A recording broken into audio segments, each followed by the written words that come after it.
to the tragic loss of life and injury, affecting both citizens and members of our security services.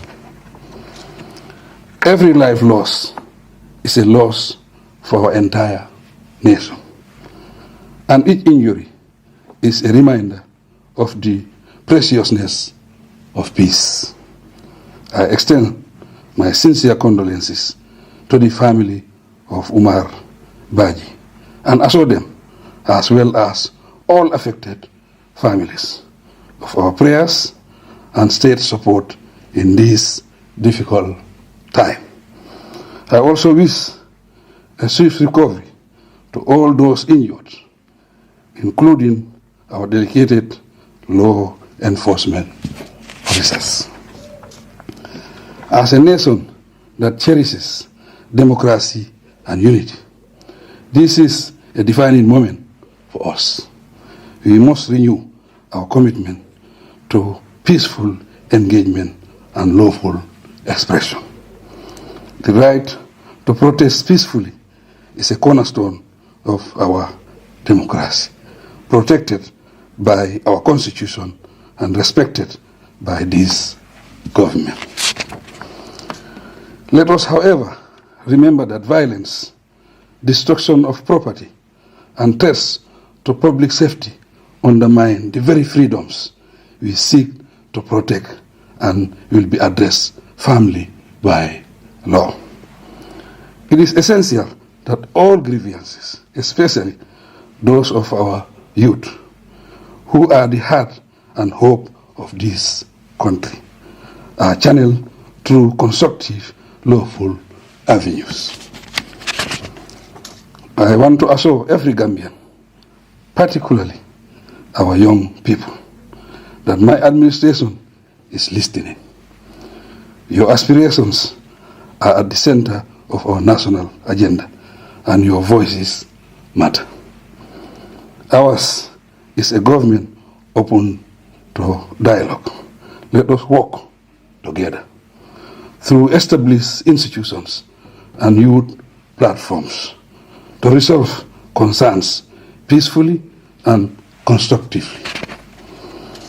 While most Gambians seek only peaceful means to express themselves, a small minority may attempt to exploit these moments for personal or political gain. Let us not allow our unity or progress to be derailed by those who pursue division or seek to incite unrest. The government remains vigilant in protecting all lawful rights, and those who resort to violence or incite it will be held accountable in accordance with due process and respect for human rights. To our security forces, I urge continued professionalism, restraint, and respect for the rights of all citizens. Uphold our Constitution, act with wisdom, and protect public order in a manner worthy of the confidence Gambians have placed in you. Let us all reaffirm our shared responsibility for peace, stability, and the continued development of our country. Our robust democratic institutions, National Assembly, courts, civil society, provide the channels for every grievance to be addressed. Let us use them and reject any path that leads to disorder and harm. As we move forward, let unity, respect for one another, and commitment to our national values guide us. Only together, through peaceful engagement and shared responsibility, will we build the Gambia of our dreams. May the Almighty bless our beloved nation and guide us towards greater peace and progress. I thank you for your kind attention.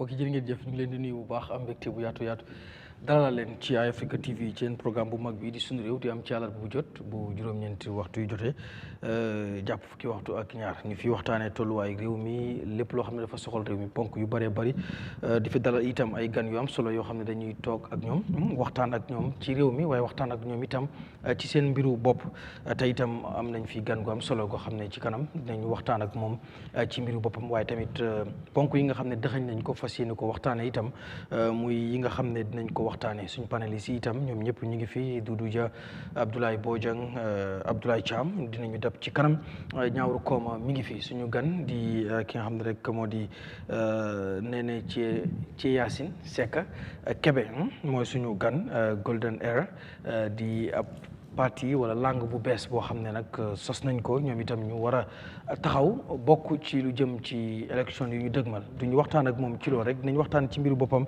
ndax gis nga tam yenn ndimbal yi nga xam ne mu ngi koy def ci jàng yi maanaam dem university fekk fa ay ndaw jàppale leen ngir ñu mën a jàng dem fii nga tamit mooy ci jigéen ñi jàppale leen ci wàllum seen gaar yi ni ak yu mel noonu loolu yëpp nañ ci dëkk ak moom waaye itam nañ waxtaanee faatu bi nga xam ne kii di Omar Badji faatu na ko ñu bari nag tudd ci police yi tuumaal ci police yi ba tax na sax am na li nga xam ne rek mooy jëm ci saytu gi nga xam ne ñu ngi koy def ngir xool xam lan moo waral faatu googee gis ngeen protest bu fi amoon ci ajuma samedi protest bu métti boo xam ne amoon na foofee ca Mandinari ba ci Lamine taal ay pono dem ak dikk bi xawoon a sooke loolu yëpp dinañ ci waxtaan njiiti réew mi tamit kàddoom yi ngeen doon déglu noonu dinañ ko jàngat suñu ges bi tamit nañ ci joxe xalaatam lu jëm itam ci li nga xam ne rek mooy election bill bi nga xam ne ni jàllale nañ ko maanaam dañ ko paas nga xam ne yóbboon nañ ko foofee ci National Assembly bi paas nañ ko waaye am na coppite boo xam ne amoon na ci muy lu jëm ci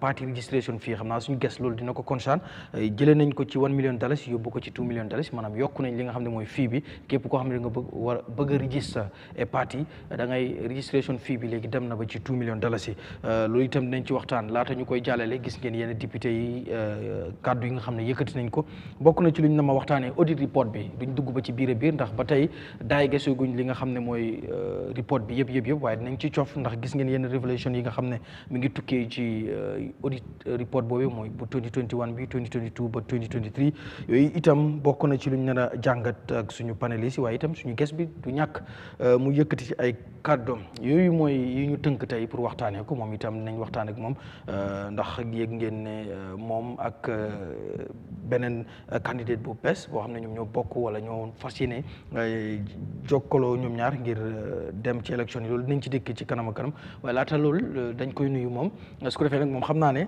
tey nuñ koy waxee rek ndax fii dañuy bëgg ñuy wax local language moo xam mandinka la moo xam joola la moo xam séeréer la waaye moom dinañ ko alaaw mu mix and blend rek maanaam mu jaxase ko english bi wolof bi das ok su ko defee rek ñu nuyu ko bàyyi ko mu nuyoo ko ñuy seetaan laata ñuy ñëw tamit suñu yeneen panélistes yi Nenneh am nañ mbégte bu baax dara la tey ci Eyeafrica TV ci sunu réew soo ñu bàyyi la yow itam nga nuyoo ñi nga xam ne ñu ngi seetaan.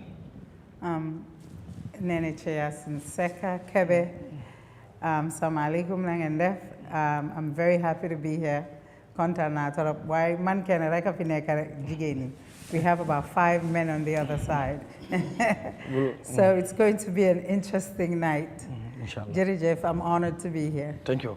Ma njëkkee ko si Abdoulaye, Mr. Thiam, welcome. Yeah, jërëjëf, asalaamaaleykum Mr. Garmi, maa ngi laa nuyu bu baax. Di nuyu ñu ma bokkal plateforme bi yëpp. Di leen siyaare bu baax. Di welcome tamit suñu guest bi, Madame Cheyassin Secka. Di ko wax ne welcome to the programme. Suñu réew lañ wax suñu réew nag mooy loo xam ne ñu ñëpp a ko bokka te luñ bokka moom suñ bëggee mu jëm ci kanam dañ ko war di waxtaanee.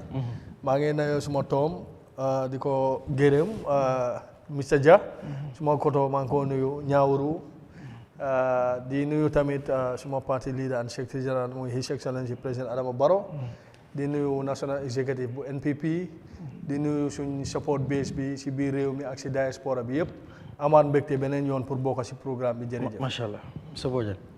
jërëjëf ñu ngi nuyu ñëpp. di kontaan dalalal suñu guest bi.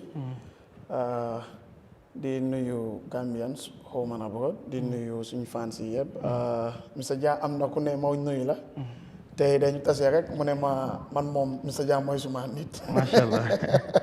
wax ko ne maa ngi koy nuyu fàtte naa tur bi nag nga baalal ma fàtte naa tur bi mu ne ma man suma free rek vidéo am laa di ut ma ne ko alhamdulillah that's great di dellu nuyu bi si to Abdoulaye Cham and of course suma brother Ñaawu ak yow sa boppa nuyu suma jabar yi nuyu suma family my mom and my dad and everybody di ñaan dëkk bi fu ñu ko bugg a yóbbu ñun yëpp ñu mun koy fekkee ñun yëpp ñu mun koy gis yàlla dimbale tamit ñu nekk njiit dala dimbale leen si liggéey bu ñu nekk di def inshallah jërëjëf monsieur Dia jërëjëf Garmi sant ngeen bànne teewaat fii beneen suñu réew programme di am mbégte ak kontaante nuyu gërëm mbokki seetaankat yi fu waay mën a ne ñu ngi leen di jox seen wàccuwaay surtout soppe programme bi di nuyu suma naataango yi fi ne commencé ko suma broda Ñaawar Kooma di ko nuyu di ko dalal Abdoulaye Bojang Sankaranka nuyu ko ziar ko broda Abdoulaye Cham naka noonu tey suñ special guest di Nenneh Cheyassin Secka-Kebe am tam ñu ngi ko dalal bu baax a baax masha Allah yeah Mr. Koma ala baraka bake memo be konton nay toni konton sena wala mba fala mole ko al bismillah nyim programme mo kono ka ko me suñure wala na bankoti wato wati be technician ol konton na camera menol animal be nyim programme mo ko ma yajeno dunia kam moy ikanje wo ko la melbe bi jambe mo be konton na dudu ja panelist wala mati Abdoulaye Bojang anim Mr. Cham mba fanan kontonani na honorable guest men ngasore janne Cheyassin Secka-Kebe mba fanan kontonna to kendona ana konton mba fanan mole ko albismillah juwer lal melbe banko kan bantala banko kan alla ko na la jiko lati nambi jang fama fe mba fara jang wala pour ka banko do ku pour ñu waxtane ko comme numa ko de waxe sa yu neka daka bi ñoko boka duñ ko paacho dañ ko pencho ngi jaajëfal ñëpp jaajëf programme bi jaajëf xam naa dañ koo njëkkee ak li xewoon ajuma ak saturday gis ngeen ajuma ak saturday bis nu réew mi mel yëngutoon bu baax protest boo xam ne gis nañ ay pneu yu taal ñu am na ñu bëri yu jàpp sax ne protest bu mel noonu ñu ngi koy soog a gis ci réew mi fii am ñu wax loolu ndax nu mu yàggee ndax ñaari fan yoo xam ne yëngaloon nañ muy Madinari benn waay bu tudd ci Omar Badji denc nañ ko tey wala jébal nañ ko borom di ko ñaanal boo xam ne dañ wax ne police yi ñoo ko jàpp ci loolu nag ne police yi ñoo ko faat ñeneen ñi nga xam ne ñoo teewee ñoom loolu la ñu wax waaye police waxul loolu ci report am li mu wax mooy dafa doon daw ci noonu cëppalu ba daanu ci la far buñ koy rawalee yóbbu ko l'hôpital mu far gaañu waaye nag loolu yëpp dinañ ci xam dara bu fekkee ne li nga xam ne mooy caytu gu ci war ñu ngi koy def waaye ñu ñëw ñun jàngat li nga xam ne moo xew protest bi yooyu noonu yëpp balaa may ñëw suñu guest bi damay ñëw paneliste su ko defee moom tamit mu mën a jël mën a indi xalaatam dama ko ñëw dooree rek ci fu ma mujjee muy ñaawlu ñëwee ko nii Mr. Koma nan nga gis Friday Saturday tension bi nga xam ne happen na ci Madinari youth si yëpp génn ginnaaw ba nga xam ne nii dañ siiwal ne kenn ci ñoom dafa faatu te ñoom ñu tuumaal ci police yi nag ñoom weddi nañ lool waaye mu jigéen mbir mi jur jaxasoo protest bu métti métti am ci foofu noonu bañ ci taal ay puna ak yëpp yu ci xew àjjuma ba samedi tey ban jàngat nga ci am ñu bari itam analyse bi ñu ci am mooy mosuñu woon a fag fi ñu jógee ci li ñuy wax police brutality maanaam police yu gumba xatal doomu aadama wala di leen jaay doole ak yooyu noonu jóge woon na fi ñu bari jàpp ne loolu dañ ko gisaat ci ñu police yi gis nañ yenn vidéo yow nan ngay jàngatee situation bi jërëjëf Garmi ma ngi laa jaajëfal sa laajte bu am solo boobu noonu li ma mën a wax si loolu mooy ne maa ngi ñaanal aji jiitu ci mooy Omar di maslu lu xew noonu si family Omar bi ak si community Mandinari bi ak environment bi yëpp di leen wax ne sorry for what happened it should not have even happened warutoon a am because li ñu wax ni police brutality dëkk bi dañ ne never again nekkul ne dafa war a nekk slogan rek dafa war a nekk loo xam ne nit yi dañ koo dunda dañ koo gëm ba pare ñu bañ a repeat loo xam ne 22 years ñu ngi koo joyantu fii mu xon nit yi with the advent of the new found democracy buñ am in 2016 lii waruta am fu moo commencé dama ko dee watte dama ko bamtuwaat fii xam nga soo ne reform especially security sector reform dafa war a filter down to the security forces, especially the police. And now with what is happening, there is the heavy-handedness of the police more than easily. Riot is a very key component of the policing sector. Police be come definitely lo hamne dafa am fight. They don't spend too much time on it. They don't spend too much of resources on it. They just want to do heavy-handedness of handling riots.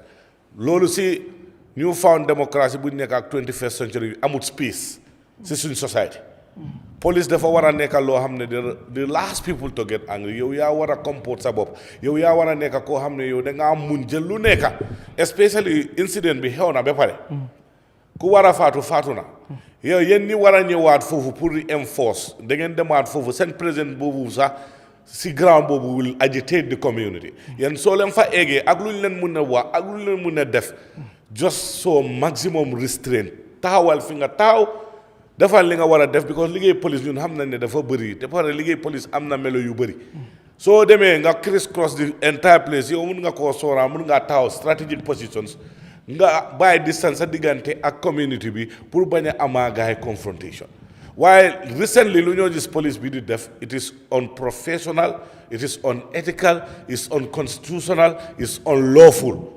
Because police su nekkee nit def na dara tamit nga toppa ko fii commencé na at yu bëri si gannaaw léegi about 3 to 4 years gis na incident yoo xam ne during nomination period bi bu moo saabale bi ñu ko reject am na ñun tear gas waaye yow soo tear gasee nit yi si mbedda bi ñu daw ba dugga places like a hospital or a health center police bi di fa saani tear gas loolu is the highest level of incompetence and professionalism police amul bon raay pour def loolu noonu ak kooku lu mun di def su dawee ba sacrifice in a hospital walloo mun a dem foofu di sànni tear gas nga daaxa nit yi ñu ngi si dëkk bi tamit tear gas leen ñu daw dugga si kër yi ngay dugga si biir kër yi di leen tear gas of recent gis nañ ko fii Saalaaji affect na civil servants affect na journalists affect na Gambian bi where are we heading to if the people the core mandate of the police as per Police Act Section 4 is the protection of life and property. They should prevent, detect crime. If the police is supposed to do that as per creed, and they are turning out to be people who will be attacking people, who will be instigating, who will be making people angry, so waxe sax bena ñaari wa téye leen ko bena ñaari wa arrest leen ko ñu ngi ko gis ci video yi that is uncalled for in the manner in which it's done is not correct kenn mënu koo rafetal lu ñoo wax rek mooy ne the Gambia police force war naa passé stage bi because ñun war nañoo jànga si lu romba fii 22 years gis naa video boo xam ne koo xam ne is under your control angale yi de wa you have already restrained that guy mu ngi in cuffs ngeen isi ko ba si moto bi muy duga another PIU officer just stamped that guy on the private part. What type of indiscipline and gross unprofessionalism is that? When you're talking about the law, nobody is above the law. If the police who are supposed to protect life and property are doing that, they can turn this country into a police state. I will repeat, let the police put that at hindsight. You have the dekabi, you know, come mom, you know, fi Yo, loi mola jot dole pour ngay def liggéey waaye loi am na fu mu la may nga ak loo war xam ne warloo ko mën a def rioting soo mën a leen rioting su nekkee da nga def 6 or 10 months at the police training school if anybody who's going to be taken to PIU police intervention unit dañu war a am special training boo xam ne to control crowd nekkul ne every crowd bu nekk dafa am meloom mannerism bi dafa am the dynamics of that crowd and the purpose and what happened prior to that crowd coming out yow war ngaa mën a xam loolu nit fu mu faatoo ba dee xam nga ne community boobu dee are angry yow soo fa waree ñëw the most expected attitude bu ñu am si yow mooy ne décorum nga am dangaa dal dangaa nekk koo xam ne dangaa masluwaay gaay sorry this is happening it happened but we will probe into it. Stuff like that. You have to calm the situation down by talking to the crowd.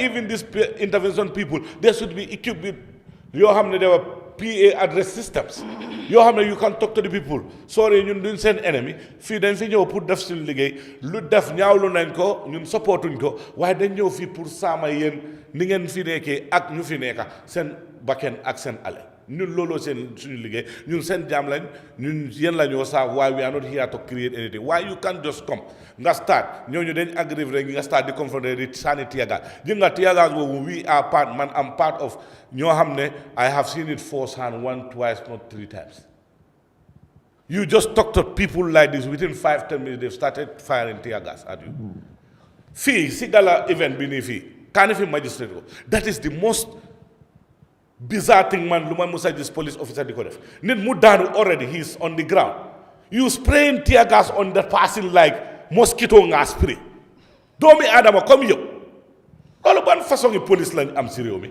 are you there to kill or to protect are you there to quell crime or you are there to instigate and make people angry or yow da nga am ñoo xam ne comme li ma ko dee wax kele ko am na ñoo xam ne I think they should be first thing lu ñu leen war a dem anger therapy police intervention you need dañ ko war a am honest to God you go to general duty at the police station the police will be there dafa kam lu ñu leen mën a wax they will comport themselves dañoo waxtaanaa yow mobile traffic officers the same thing but PIU I don't know what is the problem even nga waxaa ñoom benn ñaar rek dañoo gis seen boppa di mer lu ñoo mer because lii lu bëri soo ko gisee yëfi affaire yi mer la looy mer kenn saagu la kenn wowu la dara xamal ne doomi aadama su amee lu ko naxare leena mun a def muy génna te su génnee leneen lu moo mën a def saaga moom si la bokk doomi aadama bu mer amul doole even nit soo ko restrainer mu ngi si sel bi lan rek la mun a def lu dul di la saaga bi ko yow yaa ngi ko teg benn béréb amul lu moo def yow soo ñëwee as a crowd control agent of the police rioting is very important nañ comport seen boppa dal mun a reserve seen boppa si lu bëri waaye benn ñaar they are very trigger friendly and trigger happy they are trigger happy salaamaaleykum aleykum pim and at times we see after doing those type of functions and after doing those type of atrocities across the country the police themselves will make videos we've seen it here they enjoy putting you come out we'll make tear gas the tear gas is flying all over people enjoying that they saw their faces and still serving in the police force that is utter unbelievable, is unacceptable, and it should not have space in our modern newfound democracy because government of the people, for the people, by the people. If those people feel offended, they feel oppressed because of the people who should protect them, there's a saying that says, power tends to corrupt. Absolute power corrupts absolutely. So people have to check the police. They cannot be operating like people who have no modus of control over them. They will be just doing whatever they like and without facing the due course of law. Thank you. That is uncalled for. It has no space in our democracy. Thank you. And we are saying to the IGP, please train these police officers, especially when it comes to hiring. Because 2026 is an election year. We expect the best professional police in the world in our country. All right. Mr. Dia yow tamit nan nga gisee xew-xew bi xew Mandinari kiñ fa faat buñ ci tuumaal police yi ak li fa xew protest bi nga xam ne ñoom def nañ ko ba li ci juddu noonu yëpp am ci ba nu police yi taxawaayu police bi foofu ñu bari di ko coow muy police brutality ñuy gis tear gas yi ak ñuy arrêté nit ñi ban jàngat yow nga ci nekk di def. waaw jërëjëf Garmi lu bari la omba teewuma fa waaye suma gét lim ma jota may ma toppa ko si social media bi seetaan ay vidéo di déglu am na ñoo xam ne tam jokkoo naa ñoom ci téléphone am ne waa foofu lañ pour mun a laajte rek gestu war a xam lu xew li ci jiitu li nga xam ne ñu bari mooy tax ñuy jaxasoo ak police bi di fi li nga xam ne mooy taay bari na ci réew mi yàgg na fii ba tey nekk na jafe-jafe gom naa ne luñ war a seetaat la ci anam buñ ko xeexee police bi war naa xam jubluwaayam dëgg la lu waa rànga na ko may ko lu bari lu mu war a mun a def waxtaane ñiñ ko fii yeneen béréb ba yoon lu ñoo wax ci community policing anaam fépp foo fekk police station li ci ëpp fii ci dëkkuwaay la nekk dañ dëkk ak nit ñi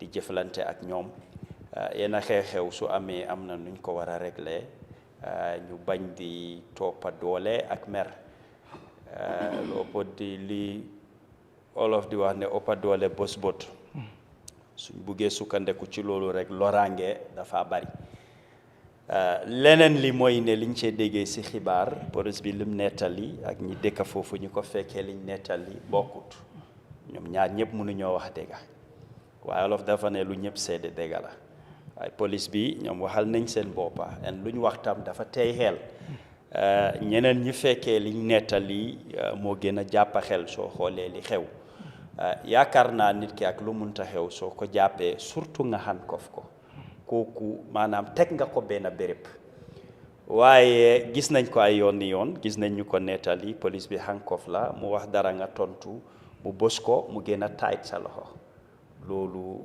na ko police bi bàyyi xel bu baax si brutality la bokka parce que yaa ngi bugg a méttit loo nit ki ñeneen ñi dañ koo def seen loxo yi di néew yi di am ay marqué Gambia réew mu tuuti la ki nga koo def bu dul sa mag sa raka la boo xoolee toppaat sa am na li ngeen bokka mooy li ma wax rek ki nga dem ba handcuff li nga fexe si moom mooy ne bum rëcca waaye dañ am ñeena ci police bi suñ waxee sax nga tontu ñu mer loolu dañ ci war a jàngee ñu ngi ko gis yeneen réew police dina ñëw sa kër sa nga won ko ne ko suma kër wala suma néeg doo fa dugga soo amut warant gis ne ñuy team police di leen wax ay kàddu dañoo taxaw duñ def dara foofu tam soo dee gisee ñooñu àgga ci professionnalisme foog naa ne waxtu jot na suñ police bi ñu dugal leen ci yooyu maanaam ñuy am caméra ci ñoom nga xam ne li ñoo def liy xew lu moo record la ëllëg dinañ ko mun a toppa lu bari suñoo gestu dinañ mën a xam lan mooy dëgga parce que léegi-léegi police bi su waxee dara taxaw ci ñeneen ñu ko seede ñu wax dara kan ngay jël waxam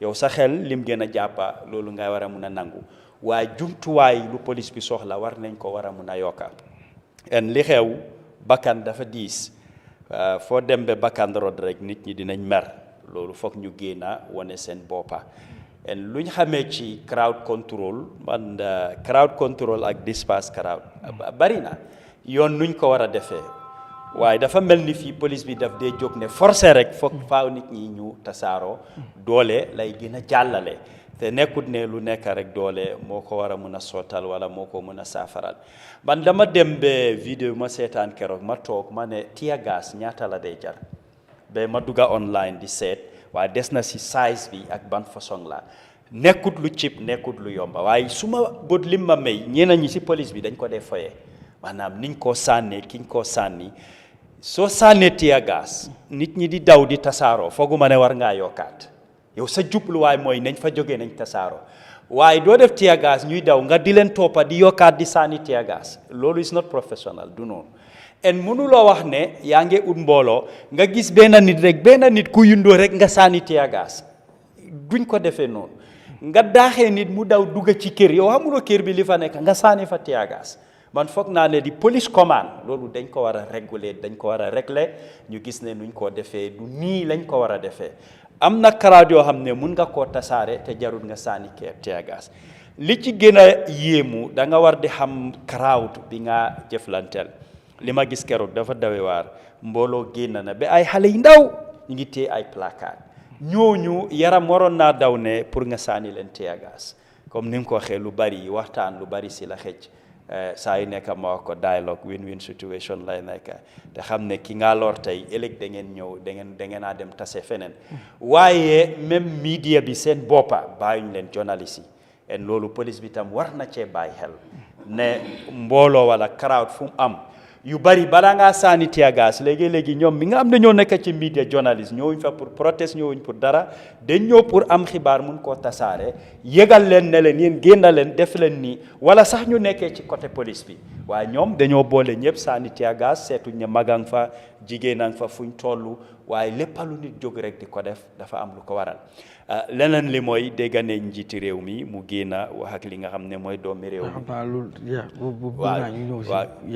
dinañ ci ñëw ci kanam li tax ma junj foofu mooy ne dañ ko dee yàgga di jooy di ko séntu su ko defee daf ko war a def su ko defut daf ko war a def comme waxtaan bi dina ko yaatal ci kanam dinañ junj foofu waaye police command bi tam ku mel ni Pate Jallow man dinaa ko gërëm ma sant ko because gis naa taxawaayam démonstration yu bari yéen a xew-xew di nga gis mu teew fa di nga gis muy waxtaan ak nit ñi incident bu xewoon Brikama place yu bari daf fay dem di nga gis mu nekk di call ay nit comme li ko dee tax a jóg moo muy saafaral mbir mi lii lañ bëgg a gis si ku jiite léegi-léegi soo nekkee njiit nit ñi suñ la gisee am na cër buñ laa jox soo waxee dina yomba pour ñu war laa mun a déglu waaye soo buggee bàyyi junior officer si rek wala yenn police yi ñëw rek di dal si kaw nit ñi loolu dañ ko war a ñaawlu bu baax a baax a baax waaye comme ñoom mi nga xam ne njiit lañ war nañ di teew si façon place yooyu Lamine Seydi itam di ko sant di ko gërëm parce que li xew wàcca na fa gis naa man effort boo def am na kenn koo xam ne sax PIU bi fu ñu ko jàppee woon si biir jumaa bi lañ ko loxati génne ko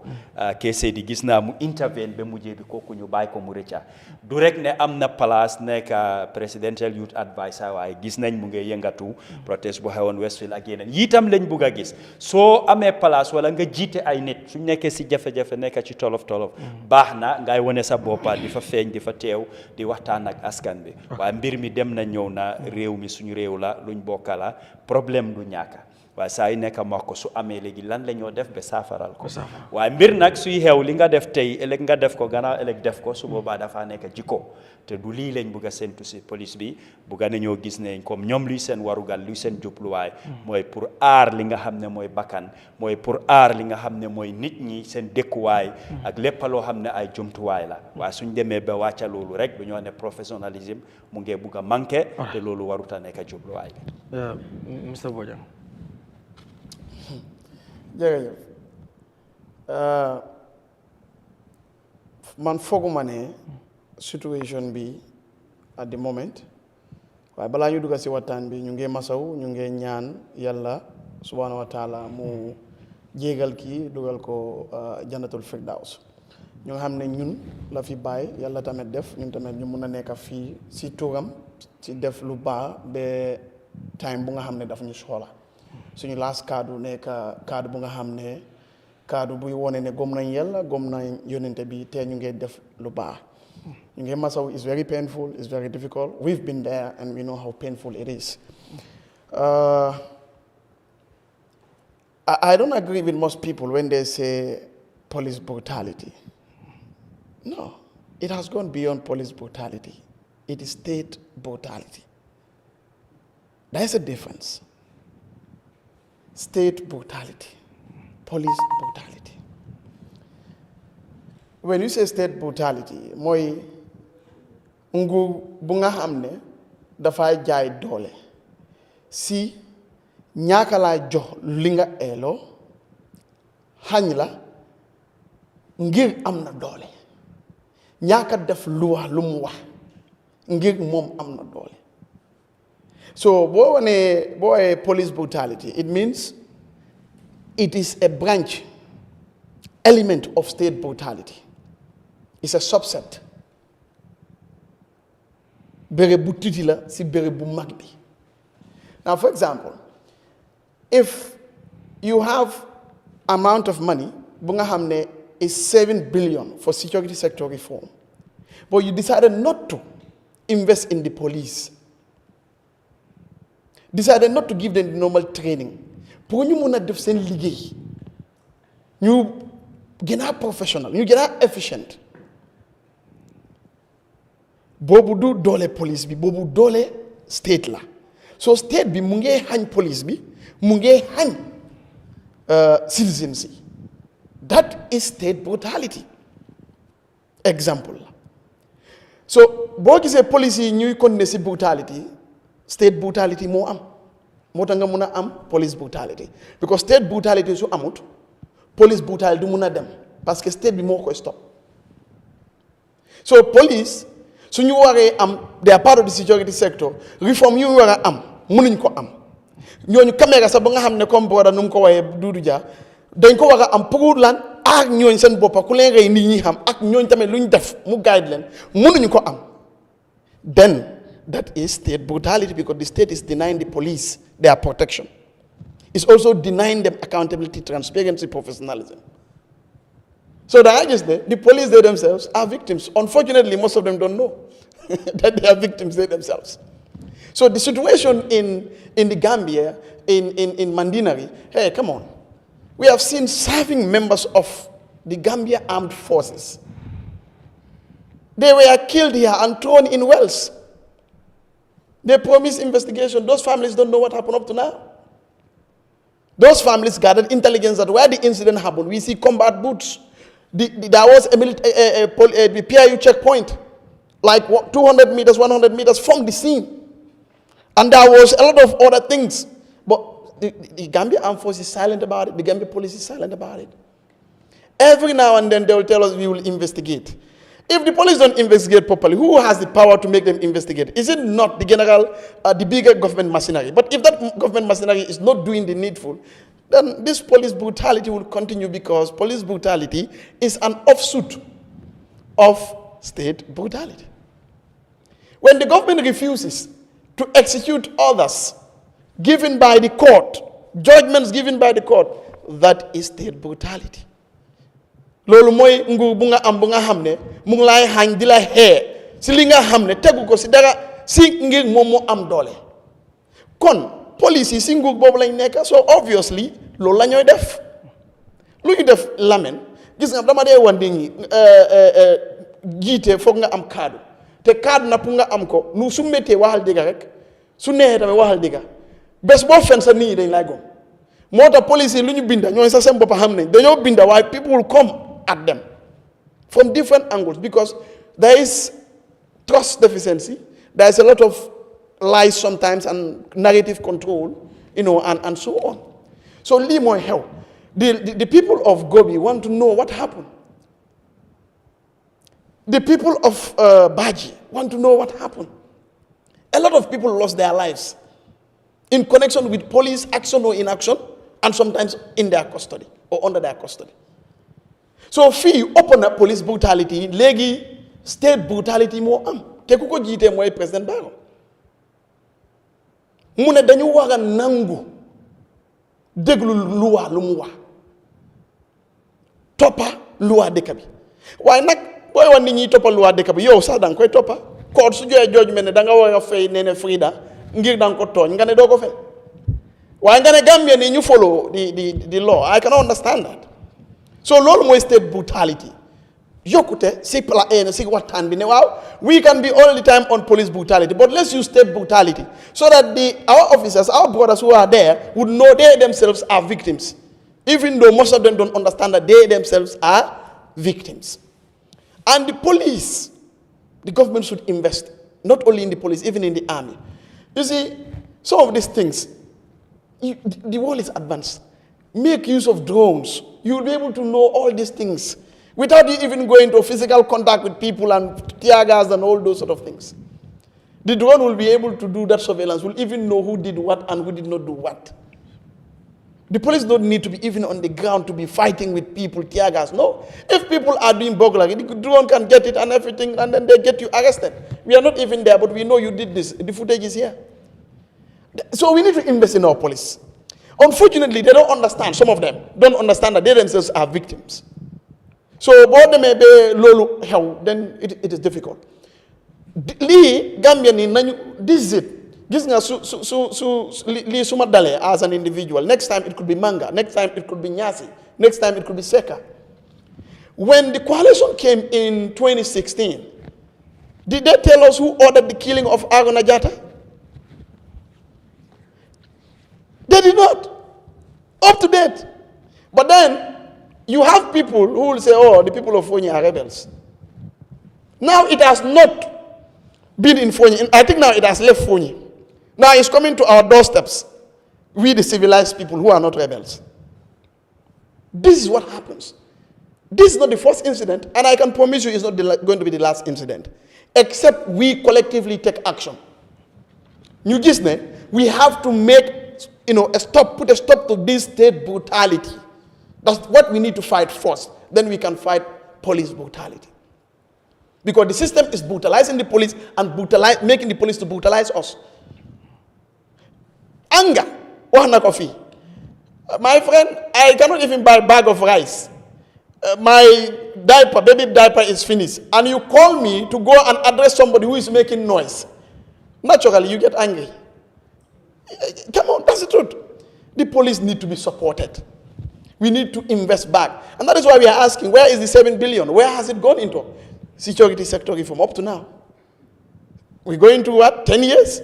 We cannot even see exactly what that meant. Lolu lala ñu jugal.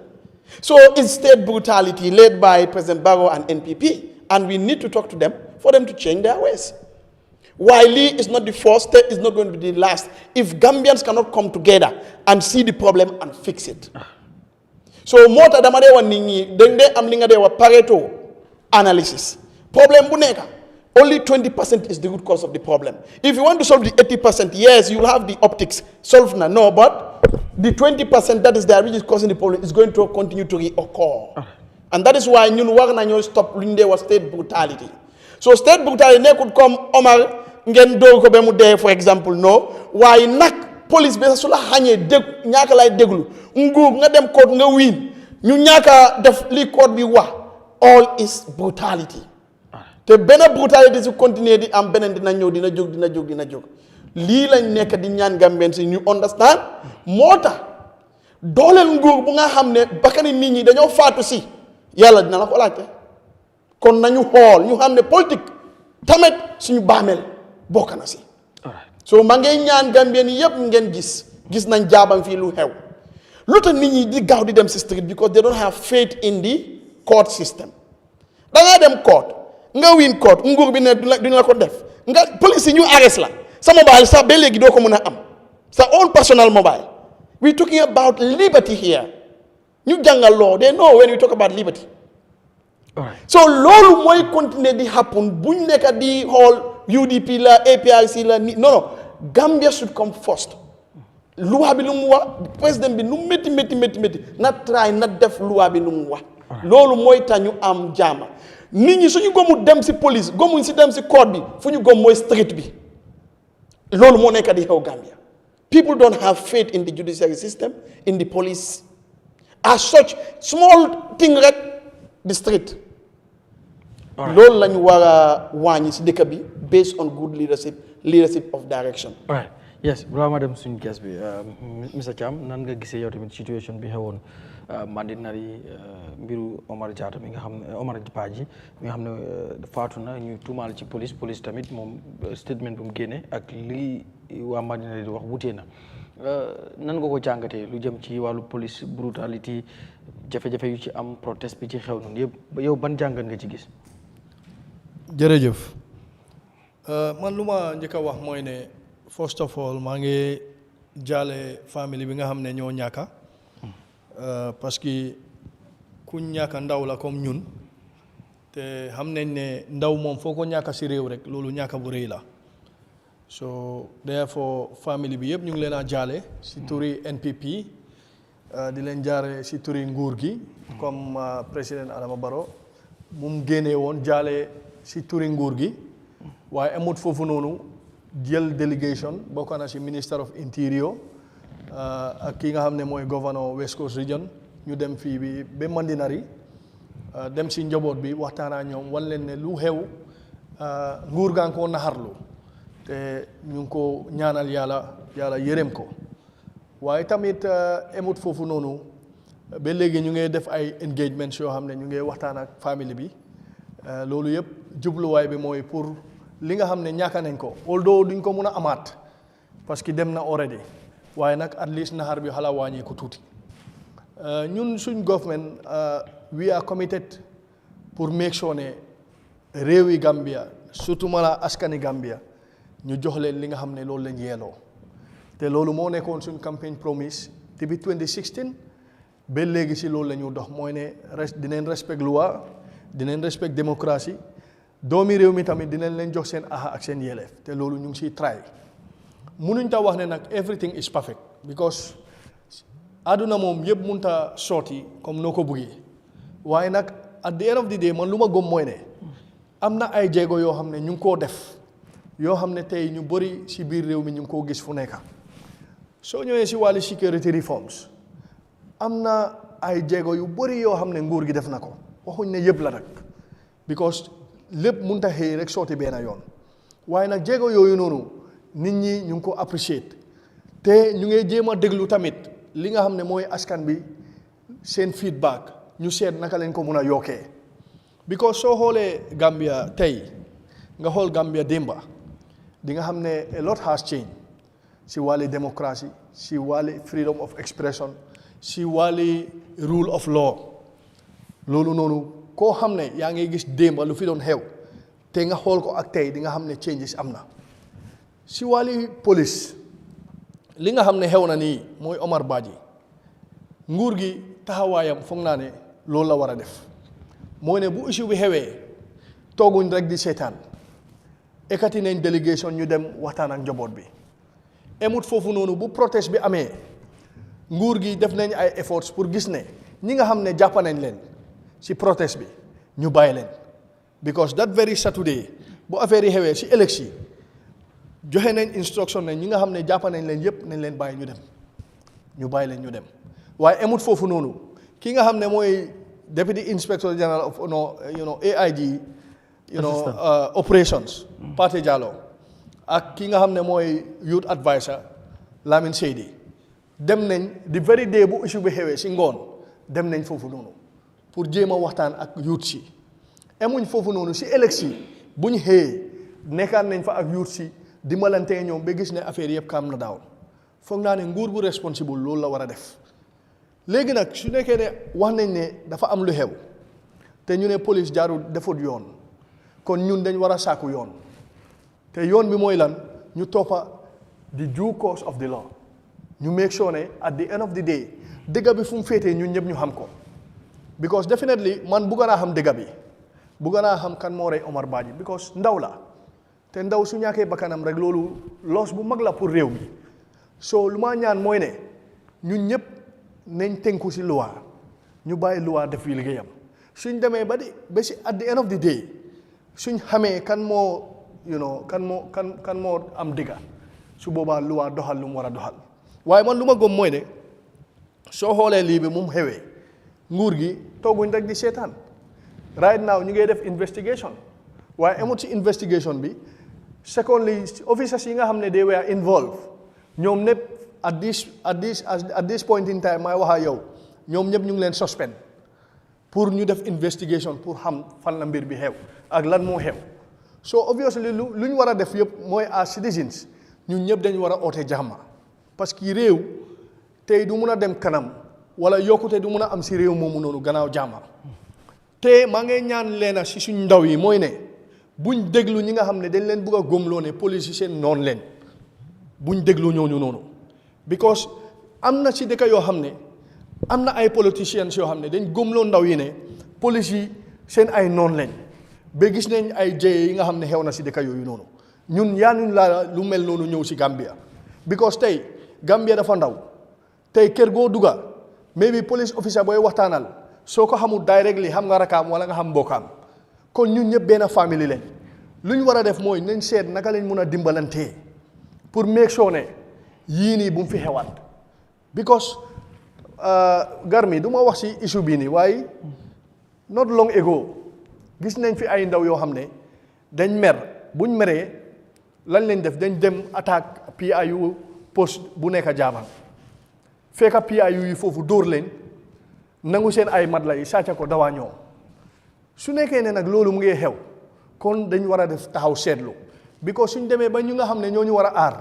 ñun ñu ngi leen a attaque di dal seen kaw di leen gaañ loolu noonu is not telling well gis nañ tamit mandinari bu issue bi xewee dëgg la ku xoolam tànga mun naa react te man du ma leen blame youths yooyu du ma leen blame waaye gis nañ ne am na youths yoo xam ne jóg nañ dem si police station bi dóor police yu fa nekka ba am ñu si gaañ ba pare taal police station bi dem seen yoon yooyu noonu dafa nekk ay mbir yoo xam ne dañ ko war a moytu because tey su nekkee ne ay youths jóg nañ yaaxa yenn government institutions wala yaaxa yenn place yoo xam ne réew mi ñu ñëpp a ko moom su boobaa loolu noonu is not telling well about our democracy because tey tali buñ taal noonu godorong bu fa nekk soo ko taalee godorong bi quality bu mu amoon dafa wàññeeku su fa moto bu diis jaaree dafa yaxu te godorong boobu noonu yow ak man ak keneen suñ xaalis buñ dajalee muy suñ ay tax loolu lañ jël defar tali boobu noonu police station bi nga xam ne moom lañ taal réewi Gambia moo ko moom nekku ne président Barrow moo ko moom tey PIU checkpoint boobu noonu mat la yin fa taal ak yooyu yëpp si xaalisi nguur gi la so obviously kon lu ñu war a def mooy dañ war a ut jaama mooy ne su nekkee ne am na lu xew te yow óor na la ne lii jaarul yoon follool di due process boobu noonu nag ku wax ne nguur bii nii duñ déglu askan bi wala duñ respect court si man du ma la tontu because xam nga lu tax du ma la tontu du benn yoon du ñaari yoon du ñetti yoon nguuri Gambia bi ay citizens jóg nañ dem si court bi yóbbu ko court bi rule in their favor te nguur gi respect na ko so obviously kon ku wax ne nguur bii nii respect ut fundamental human right respect ut démocratie man loolu du ma si ànda waaye nag du ma si sori lu ma wax rek mooy Omar Badji yal na ko yàlla yërëm famille am tamit seen xol tàng na waaye ñu ngi leen di ñaan ñu xam ne ndogali yàlla kenn mënu si dara ñun ay jullit lañ ay chrétien lu yàlla dogal ne lii dafa war a xew si nit ak nu mu war a xewee mënuloo si rica soo dëgg la nag métti na si xol waaye ñun duñ leen yokkal naxar lu ñu leen a ñaan rek mooy ñu muñ ñu xam ne nguur gi dina def lu mu war a def su nekkee ne dafa am yenn police officers su nekkee ne dafa am yenn police yàlla du dee dogal lu bon non media la pour ñu rek pour rectifier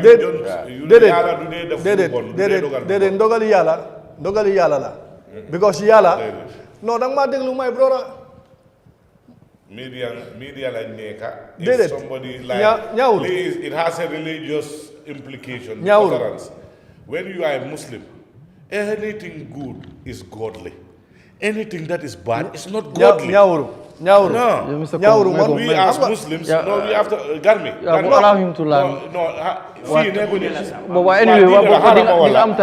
are panelists here we are not like we are in a law court where the magistrate will be saying something but if you want to intervene so I will give you 2 minutes to respond what I want to say ñaawul xam nga yow doo ma mën a jàngal diine xam nga yow mënuloo ma jàngal diine man nekkuma di la jàngal diine li ma wax xam nga yéen li ma wax xam nga lu ma dee naxari si yéen mooy kenn bañ a déglu morom lu ma dee naxari si yéen mooy da ngeen a wax kenn du leen interrupt waaye nit suy wax doo leen ko mën a may mu wax no that's too bad you talk until at the tail end déedéet no waaye ñaawru Mr. Cham ñaawru déglu ma daaneel waaye please man duma la déglu nga daaneel non man tam duma la déglu nekkuloo si classroom ñaawru boo xam ne ñaawru déglu ma please déedéet ñaawru déglu ma c'est panel that is what déglu ma ñaawru Garmi this is not our first show this is not the only show people have attended if people are on a panel we have right to observe we have the right to observe if you get dafa am lu mu observe na bàyyi ba ma daaneel su paree mu observe déedéet I have the right to observe non nit da nga non du ma ko may non du ma ko may man ma jeexal na loolu leer xarama wala na loolu leer suñ nekkee si panel we are not in a law court where the magistrate will decide who speaks or not in every professional Garmi man ma ne ndogali yàlla jaamulu si dara te yow looy wax diina la yow mënuloo maa jàngal diina man tamit de li ma laa wax anything that is godly anything good is godly anything bad is never godly that's Islamic scripture you cannot teach anybody Garmi so continue gis nga kii dafa war a professionnel mu déglu kii dafa war a déglu yéen you are not professional man I don't know lu tax nit yi UDP yi mel nii duñ dee mën a déglu nit thank you you have a fist of pride your government is in shambles da nga am patience you're not taking care of things you want to make da nga am patience you have not a problem with me da nga am patience no he should refrain from that statement no I'm not going to refrain no because yow yaa ngi wax maa ngi laa déglu su ma wax you are not professional my brother listen to me I will not listen to you you don't deserve one Garmi bàyyi ma jekkali Garmi man kii taxul maa jóg askan bu ma déglu laay wax askan bu ma déglu ma ne man lii dama ne ndogali yàlla waxuma ne lii dee bi ndogali yàlla la ma ne ndogal yàlla lu mu dogal jaam bi mënu si dara gis nañ fi ay police officers yoo xam ne in line of their duty rey nañ leen fii loolu ndogali yàlla la soo luy nga xam ne yàlla daf ko dogal yàlla su waxoon ne tey da ngaa jógee Gambia nga dem ba Europe nga gaañu foofu noonu loolu noonu mun loo si rica waaye nag li nga xam ne xew na man wax naa ne ñun ñëpp ñaawlu nañ ko te ñu ngi bugg a xam fu dëgg bi féetee I think ne loolu says it all waaye soo bëggee wax ne man waruma wax ne ndogali yàlla la te man amee muslim believe naa ne lu xew is already predestined kooku kenn mënu si dara so lu ma ñaan rek mooy na investigation bi continue ñu xam fan la dëgg bi féetee because fii ñu ngee dégg from two sides of the story police bi am na lu mu wax ñi nga xam ne ñoo fa nekkoon am na lu ñu wax léegi nag luñ bugg a mooy nañ def a proper investigation buñ compromise results yi nañ xam results yi lan la wax ki nga xam ne moom dëgg ñu jox ko dëgg bi. all right that's fine madame Kebe mun naa la wooyu noonu rek ok good tey yow ban tamit jàngat foo ñuy ñëw ci parti bi ak yooyu. Oh, take your time. This is fine. Very good.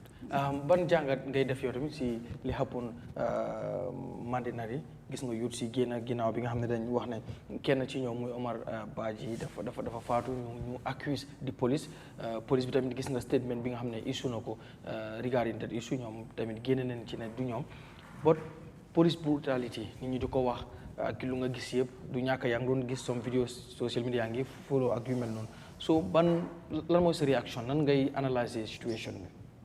First of all, I'm really sorry about the man who died. I think it was preventable. I don't condone violence, but I believe if the students did not come out that day, this would have just died. It would have been another child that was killed.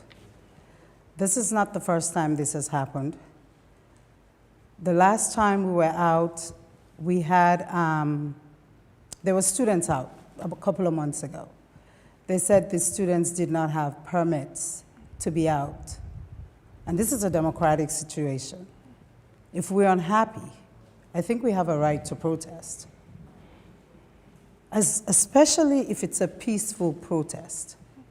People have a right to come out and say, I am unhappy about something, without our children being tear-gassed and attacked. And I also believe we are not following due process. Some of those students were taken to Mile 2 without them having lawyers. Their parents were out here looking for them. They didn't know where they were. They were not safe. They were not fed. They were beaten while they were there. Kids came out with bruises and scars, and there was still no explanation. And there's still no explanation right now. So something has got to be done. If the police is here to protect and to serve, we need to feel safe. And none of us feel safe. Like you said, Mr. Badji, Mr. Borji, excuse me, I believe they are not getting enough training. I don't feel like they're qualified. Most of them don't read and write. I've had police pull me over, tell me my tag was expired, but it's current, but he cannot read it. I have to show him the dates to let him know it's current. It's happened to me more than twice. You have too many unqualified people policing us. How can we feel safe when we can't trust the police? How many times do I get pulled over and I know he's pulled me over because he wants me to give him money? It happens all the time. And this is not to say it's their fault. You can't be making $5,000 a month and you have to pay $3,400 for a bag of rice. You have to feed your children. You have to pay rent. So they're put in a position where they're just there because it's a job. They're not there because they really understand the ramifications of being a police. And this is going to escalate if they're not trained. Because every time someone is hurt or someone dies, you will keep having people come out. Now it's the students. What happens if it escalates when it's someone like me or someone like you? So this is a bigger issue. And the present government needs to accept responsibility, and we all need to support them so that they can do a better job. I don't think they're doing a good job. si yow laay jëkkewaat nan ngay analyser tamit gis nga président bi after incident bi mu happune fële Mandinari nit ñi woote nañ pour mu génn address the nation def na ko address na nation bi yëkkati na ay kàddu wax yu bari oo tamit citizens yi ngir ñoom it ñu gën a tënku ci yoon nan nga gisee speech président ñu bari tamit am na ñu ko criticize ne 4 minutes I don't think 6 minutes was a long enough speech. Yeah, si ñu bari ñu ko criticize so yow ban gis-gis nga ci ak tamit lu nga xam ne wax na ko ci biir speech bi. I don't think it was the speech. I don't think 6 minutes is enough to convince me to feel safe. I think he should have gotten out the same day it happened. I think he should have taken control of the situation. I think he only came out after people started complaining and asking where he was. And to be a leader of a nation, he's too quiet. He needs to be more involved. He needs to take more responsibility for everybody. Because he's our father. He's the leader of the nation. So when things like this happen, we should not have to cry out for his attention. He should be out there. And a 6-minute speech did not make me feel safe. I was not convinced. It was done because it's the politically correct thing to do. It wasn't done because it's his responsibility. There's a difference. Dina ñëwaat ci yow because ñu move ci beneen topic bi ko dama bëgg ñu jeexale ak sa mbiru projects yi ak yeneen kii bi bëgg naa yeneen issue yoo xam ne wala things yoo bëgg naa ñu waxtaan ko wala sax moom ma start si yow balaa maa dem si ñaawru kooma mooy tey ñu jógee ci mbiru président bi speech bi ak yu noonu yëpp but audit report bi génn ak lu happen ni yëpp gis nga former auditor general bi muy Modou Cissé gis nga ni ñu ko génne ñu bëri yoon allege on lawful removal ñu bëri loolu ñu wax after yi wax ne mbir mi dina dem ci court coow li bëri na ci yooyu yëpp audit report bi 2021 2022 2023 génn na am na ñu ko tàmbalee rit man bokk naa ci bot ñu ngi ciy gis yu bare yoo xam ne yenuwul maanaam wala dafa tey xel lool xëy na dinañ ci gën a waxtaan bot tey mbiru audit report bi nga gis yu bari yoo xam ne ay luñ muntu leeral la wala ay expenditure yoo xam ne niñ ko defee kenn mënu laa jéggi na doxe lool. nañ waxante dëgg. The reason why Mr. Cissé was taken out of the position is because he did not agree with the spending. Because he was competent until he disagreed. And now we see the reports coming out, and it's going to continue to come out. The main issue of Gambia is not, we can't say we don't have the money. We can't say we don't have the natural resources. The main issue with Gambia is mismanagement. And we don't have an infrastructure that we can depend on. There's $360 million that was put into agriculture. I have yet to see an agricultural system that works. 91% of Gambians are on the poorest sector of Gambia, and they're agriculturists. The farmers are 91% of the poorest people in Gambia. So what happened to the $360 million? Where is it? I don't see it in Farato. The people that farm in Farato, I can tell you this from personal experience because I went there. They have not had running water in 10 years. Our president has been there twice, promised them working boreholes, and they never got the boreholes. I did not go there to provide them water. I had heard about them. These women are waking up at 4 a.m. in the morning to gather water with their children. They sleep at the farm to be able to gather water for their families, to be able to plant. It took me 8 days to give them water. You have to be intentional. You have to give a damn. I feel like the system doesn't give a damn, and a lot of people are being left behind. 2016, and these are factual things you can look up, the Gambian poverty level was at 20%. Look it up. Today we're at 60%. 60% of Gambians are living below poverty. This is a fact. You can look it up. Our biggest issue right now is food scarcity. 2016, 20% of Gambians were worried about food scarcity. Today, over 60% of Gambians cannot feed their families. The system is broken. We need an overhaul, and somebody needs to take accountability. If the president got here in 2016, and we had a 20% rate of poverty, and we are now at 2025, we're at 60%, then whose fault is it? And we are now feeling like we can't complain. Every time someone complains, someone retaliates because they've complained. And this is supposed to be a democratic situation. We left Jammeh because we were uncomfortable with all the things that were happening. But I personally feel like systematically we're heading there.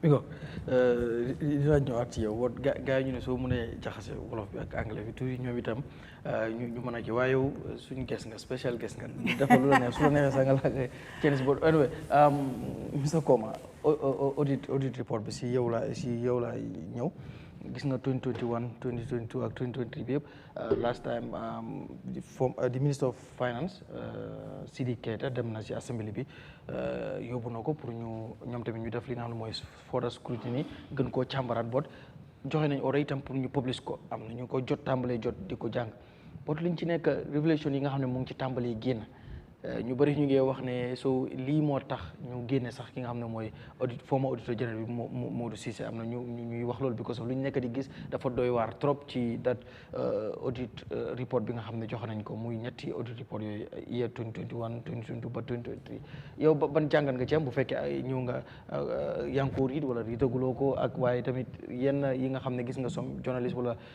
media outlets ñu ngi tàmbali di ko génne du ñàkk am nga loo ci gis yow ban jàngat nga ci nekk def ak boo koy lënkale tamit ak génne bu ñu génnee ki fa nekkoon di Modou Cissé. gan mi xam nga lii dafa nekk comme dañoo bamtuwaat luñ daan wax all the time te waxoon naa ko fii I would still say remain the same and that's my position ne the worst thing they did it is the timing of his redeployment nekki su nekkee in the middle of a probe an auditing exercise war nga ko mun a bàyyi ba mu pare sax su paree nga redeploy ko loolu wax naa ko fii kenn rafetalut loolu te yuy génn nii dama naa auditing National Audit Office even after Mr. Cissé koo fa mun di isi yuy génn nii dafaa génn soo gisee ma ne yuy génn nii dafaa génn di auditors there ñoo nekk di def liggéey bu baax. Because right now, even if you take Mr. Cissé out there, the auditors are still there. You know, they are doing auditing in all of these institutions. There are different teams, different individuals, and they will collect the data, they make their reports. At the end of the day, compile it and send it to the Auditor General for just perusal. So perusal, why the job is done by the auditors. So forget that Mr. Cissé because you are not covering anything up. Na lolu leer. Auditor General bu fa isi woon anybody am na yoo xam ne mun loo koo cover up because auditor bu am integrity su defee liggéeyam yow mi nekk auditor general mun loo cover loolu soo ko bëggee cover yow if you change the figures the guy who did the report will not change the figures we know that for auditing so dafa nekk loo xam ne wax naa leen ko we are in the middle of probes and the government cannot cover this these things cannot be covered xam nga lan basically we are seeing it. If you are saying that the economy is this, it's not filtered into the livelihood of the Gambian daily, that means that you're cooking up things. Tell lolu mënut a dox ci society bi nii xam nga fii political psychophancy dañ ko war a bàyyi dëkk bi nii dañoo gis loo xam ne doxut yow yaa xam lu nekk sa poche nga bugg a defend lu you cannot defend the undefendable. In as much as you spend your time, you want to defend something that is not defendable, you're showing people your ignorance and the other side of you that you are not serving the interests of the country, but serving the interests of a master. That is the whims and the caprices of the incumbent. Things that cannot be justified. Nobody should even try to justify those things. Corruption is endemic in this country. I said, Sadawda Kairaba Jawara, 65 to 1994, 1994 to 2016, the debt of this country was just at 38 billion. From 2016 to 2023-24, I'm talking about not even 2020, 2023, it has gone to 132 billion in excess. Kas bobu falla dem, halis bobu falla dem. Agriculture project bo halat. Nema ñona. Waka mu ngi ni. Benen ak benen mu fa. What is the dividend? People are Gambian bi hana ñun bugatun suñ bopa. Because the only thing we do is niti dañoo ñëw ñun nax ñu. So say lu inde wa ñi mansakunda e ka sungol tendi ye sumbayndi lal tendi.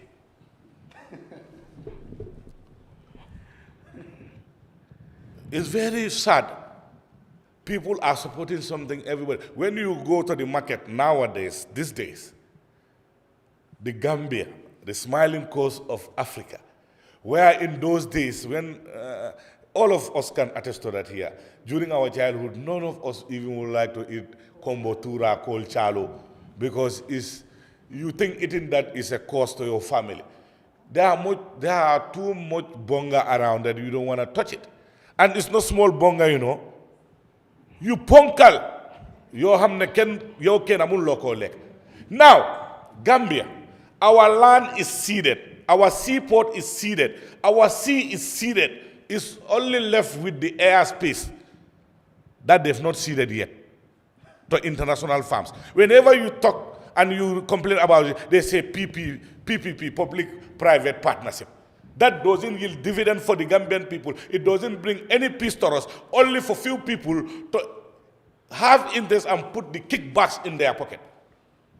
Like Nenneh have just said, if those people in the farm, I said it week before last year, that I'm a victim of that, went to the only teaching hospital in this country, people complaining about water in the wards, when it can take only a government some few minutes to dig 5 or 6 boreholes within the hospital and provide and alleviate that problem for good, they won't do that. The president visited those farms for 2 years, cannot give them running water. It took you 8 days to give them water. An individual. You call that a state or a banana republic? Let's be realistic. We don't enjoy coming to platforms here, criticize the government. If it is done well, if it is done in the right manner in which we expect, we will all validate the process. We will all sit in our houses and say they're doing fine. And we normally do that. When there are certain things going fine, we accept it's going fine, but it's not going fine, bro. The contract between the Gambia government, we've just seen recently, there's a scandal surrounding that. Marine scandal. That an individual is collecting $2 million in excess from a fishing company through the maritime unit to enrich himself. And what happened is all these people are surrogates of the NPP ruling party. It's a fact. You do me, I do you. And when you do them, in the fact that they will violate laws, they will be involved in scandal and nothing will come out of it. This is the honor of the day. They're serving a master. They're serving a purpose at the detriment of the poor Gambian people.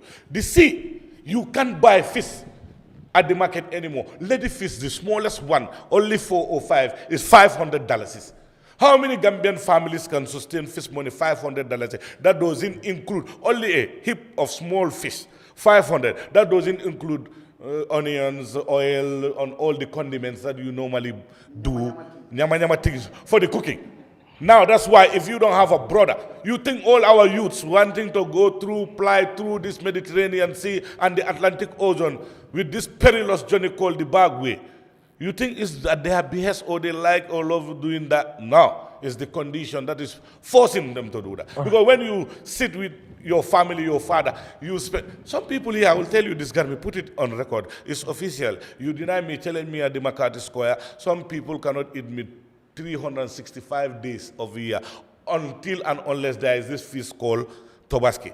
When the surrounding people who are a little bit of will provide meat and start dishing out to poor family. Some, they don't eat meat. You cannot deny that. So these are issues that you cannot sugarcoat. You go to the hospitals. The quality of drugs you have in the hospital. Now we no longer see this UK, Germany, America brands, only India. Chennai, Mumbai. Are we in Mumbai or Chennai Republic? And people are not saying their quality drugs don't come from India. Yes, they do come from India. But very renowned companies, and they are branded. They undergo quality control systems. But here, no. You drink azithromycin, it seems like you don't drink azithromycin. You consuming paracetamol, you like you eating chalk. Or you drinking chalk. What is happening to our system? You go to the market, you see oil, before you even look at the oil, it's slipping at you. What are we consuming? Full of cholesterol. You think we can have a healthy nation, and a healthy nation is the requisite for development. Without a healthy nation, there will be no development. All these things people are saying. At the end of the day, you see sycophants, they will come to defend that. Because one way or the other, you are milking from us. You are living on what people should live on, everybody. That's why when you say this, you see these politicians say, li affaire adunala. Kola wane politique affaire adunala. Yo milki ama kendu cross. Sirat.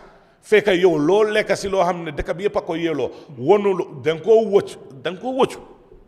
And I will say, yo ya man denyo am kadebo because man bala lumala ko that talk feed you want li affaire adunala. Few people. Look at this, it's sad, Garmi.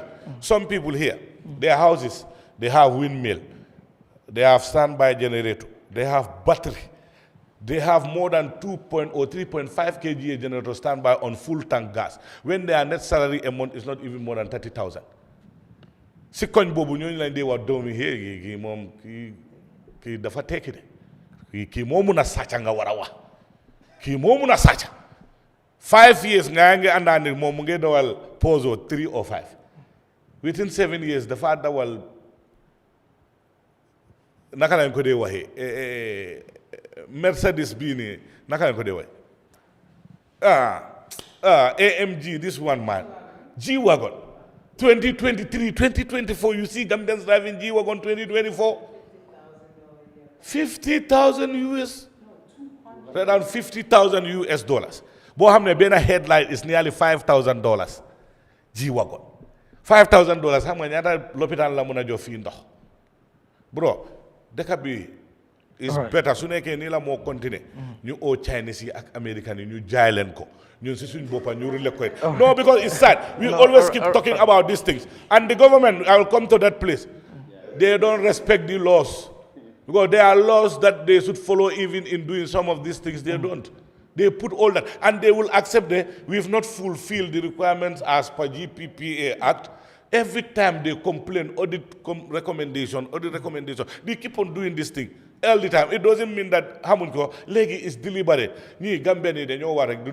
So that's why it's incumbent on every sane Gambian to put our hands together to unseat Barrow come 2026. Or we're gonna go perilous land for Hamne, point of no return. Like the Gambia is in. You're not coming. Okay. It's a living disaster. We are living in a country called a living disaster. All right. Garmi. Deka bi luta niti nyeme nyunyo wadiga. Luta mulo wale yonbi. Holal ma wala yonbi. From here to Costa Road, me and Ablai, we fly through it. It's ginging and selling. It's pickering and packering every time. When you have a vehicle, you don't know how it makes noise. Even you bring the best and the newest vehicle here, for 6 months, you're going to be scrapped. You're going to tell me a government who cannot take care of this road. And the main function, I'm not talking about local council here.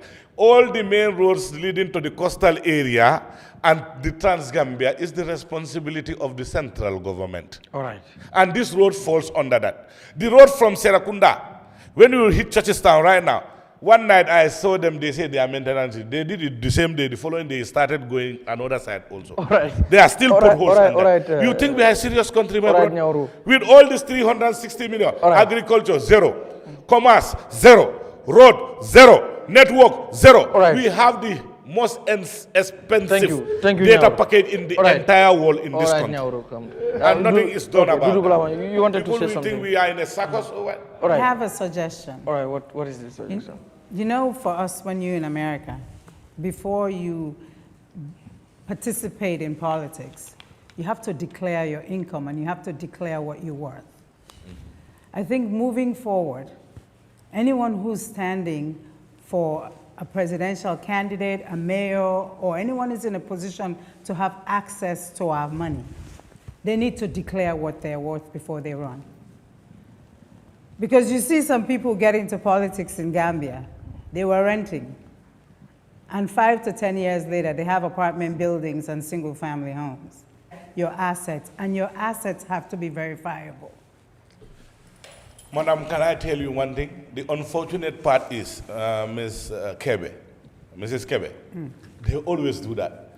But you will see somebody who has filed in 2016 and he has less than 2 million in his bank account. At the end of 7 years, he has built a mansion that is worth more than $50 million. That's what I'm saying. And the Gambian people are saying that, but when you say that guy is corrupt, they will tell you the president has many other ways on getting money. From who? Where? Where it is in the constitution that you should not engage in any meaningful venture. Because you are exempted from many things at number one Marina Party. Your welfare is being paid for. Your family's welfare is being paid for. And on top of that, you are paid a hefty sum for as a salary monthly. So you should not engage in any. They do all that. But yeah, after doing that, you know why I say this country, we are not serious. The American Constitution that came into being in 1777 was there for generations. It's a transgenerational constitution. It has not even gone more than 27 amendments. But this constitution in 1970, today, you know how many times they butchered it? Tailored suit for an individual. In this constitution of that they just threw out, you know what happened, madam? You know what happened? Yeah, Benanit Moy Wafi, because it's us against you. You are there to have your master, it's against you. So you see, that's why we also don't like you people, NPP. All right, you are always bitter with it. Madam, you know what happened? That constitution that they just threw out now. You know what the government did? You can declare. You can, okay. You know what mun ngaa declare sa assets sooy dugga into public office waaye ñoom seen constitution tells us sooy génn warloo mën a declare warloo kenn waruta mën a check yow li nga am is there is it not there? So what's the point? Just how criminal this NPP is. You know, sooy dugga mun ngaa declare. That's fine. Why, when you are a state minister or you are appointed in any of those senior positions, so again, can Amur right probe into you? All right. Because they made an act there is like a toothless bulldog. Okay, all right. The Anti-Corruption Act. Go and read it. It's a fine. toothless bulldog. Okay. Mr. Jack. Guy na you fully yafa. Mr. Jack, no gise audit reports 2021, 2020. Do jeexagut because biñ ko publié ak léegi yaagut te dafa bari. But liñ jot a gisagum rek wala ngeen koy gisagum ci nuñ koy waxee sax ci mbaalu jokkoo yi social media bi am ñu koy relate ne loolu moo tax ndax révélation yi num serious wala luñ gis ci mbir mi moo tax sax ñu bari jàpp ne kon lii moo tax kon Modou Cissé bi gars yi def kut ko ne daal foofu war na faa génn ban jàngat ngay def ci mbir moom.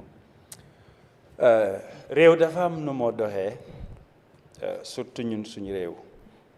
bu doon réew boo xam ne tax based economy la ñu am maanaam fa am fu ñoo jël dajale ko xaalis boobu la ñoo jël séddale ci ay institution pour nu ñoo doxalee réew mi waaye li ñoo jël lu war a delluwaat la ci nit ñi kon nguur su lum toog du bosam dafa jiite ñu jox ko ne defaral ñu réew mi waaye ndax dañ leen ko war a bàyyi ñoom rek déedéet loolu moo tax ñu establish saxal li nga xam ne mooy National Audit Office tur bi national rek wane na ne war naa mun a gestu fu nekk képp koo xam ne ci keesi nguur bi la ñoo jël di la jox pour nga war a jëfoo war a liggéey pour ñu tabax réew mi ñoom war nañoo seet liñ la jox maanaam fan nga ko dugal wala mbir mi naka nga ko dépassé ñoom seen gestu lim génnee loo xam ne moom lañ dajale ci ñaata koppar lañ joxe fan lañ ko dugal fi mu jaar ndax am na weccit bi des wala mbiri naka lañ ko dépassé ñoom loolu la ñoo dajale def ko ci ay kayit maanaam ñu ne audit report la duñ ne 100% like audit report bi dafa perfect waaye noonu la mbir mi tëddee noonu la système bi tëddee te liñ cee fesal di ko génnee ña fa nekk di ko liggéey duñ gis kenn ku génn weddi ko ku génn ne lii amut wala liñ wax du noonu la fa tëddee man su amee tam yëguma ko te gisaguma ko ci misaal li ma wax liñ fi yàggaa joxoñ ne nawek nangam lañ fa yaaxal li moo fa manqué gisaguñ nawek binda benn press release ne du dégga loolu amul Gambia Ports Authority noonu la ak ñeneen kon daanaka lu audit report yi di génnee am na fuñ sukkandeku en dal na institution su bari du guleet xew tey lu yàggaa am la lan lañ ci nekk di jàngee ak lan lañ nekk di def pour mun a régler li nga xam ne mooy koppar yuy seen na ak koppar yi nga xam ne dépasse nañ ko te jaarut ci yoon lan lañ ci nekk di def man dama gëm ne liñ ci dee tudda di ko xayma ci ay millions ay billions soo ko dajalee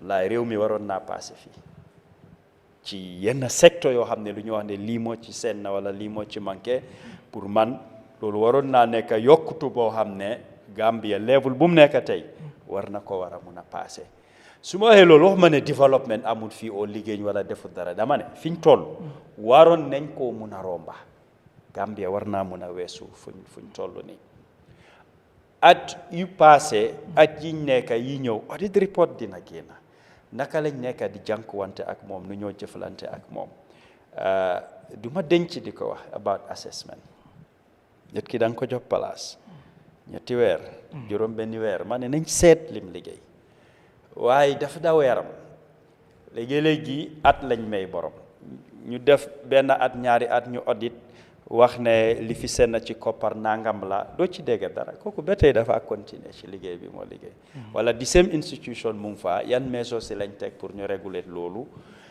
beneen audit buy ñëw sax li seen na liy feeñ moo ëppali weesu woon mbir yi dafa nekk di law noonu lañ ko nekk di waxee dama gëm ne waxtu dafa jot képp a koo xam ne joxoñ nañ ko corruption ñu jël ci jéego yoo xam ne dina wàññeeku ñu ngee puus li nga xam ne mooy e-système waaye ba tey des na gis nañ ko ci RVTH bi nga xam ne lu bari lu fa doon xew ci ay koppar yu seen biñ jëlee benn banque dénk ko lim génnee si profit ak lim recover léegi li passé ak ñu doon lekk xaalis boobu naka lañ mujjee ak ñoom doo ci dégg dara fa mel ne lii passé na nañ ko bàyyi su luñ nekk nañ wéy ñu continuer kon dafa war a ne Gambia as a country ku nekk wala ñu bari ñu ngi koo jooy dañ war a xeex corruption waruta em ci kàddu kese dañ ci war a jël ay jéego man yàgg naa ko wax ne nit ki dafa sàcc koppar mu jënda moto wala mu sampa ci ay taax wala taax bi nañ ko jaay ku am njëgam ñu def ko ci keesi nguur bi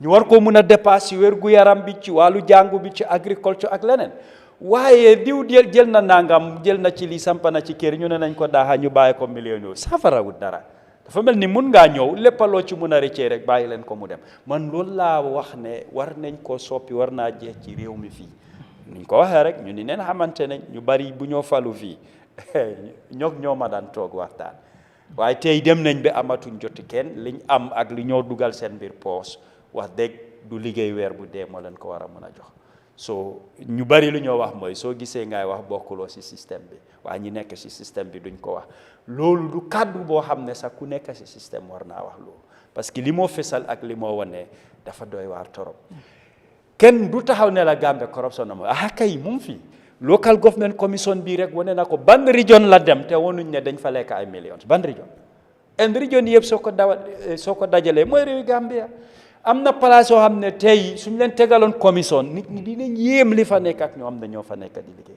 en nekk naa di wax ne ma ne Gambia dafa bari ay secret millionnaire xam nga lu ñu tax ñeneen ñi millions yu ñu am du fees parce que dinañ la laaj noo ko amee ak foo ko jëlee waaye daf fi bari yéenay su xew-xew amee si la yu bari door de génn muy seen na benn Russian oil saga bi nga xam ne nekk na fi coow lu bari liñ yaakaar ci ay jéego ne dañ koo jël waaye dañoo ñëw sa daaxalu ko ne ñii luñ evidence buñ isi wérut wala seen xibaar bi dafa am lu ci mang kañ la ñoo taxaw pour yenn mbir yi ñu fulal ko doo dégg kuñ fi daaxa ci corruption doo dégg koo xam ne génne nañ ko place am ñu ne corruption mën naa see wax ñaar daal man mun naa ko ci wax koo xam ne na àtte woon nañ ko si tëj ko ñu baalal ko mu génna keneen ki moom ministre la woon moom tam ñu far génne ko ñaar yi daal mun naa see banque suma baaraam ma compter ko waaye dama gëm ne war naa ëppa loolu surtout li nga xam ne xew na ci local government commission si ak yeneen béréb waaye audit report duñ gis ni wax dëgg képp koo xam ne réew mi ñor na la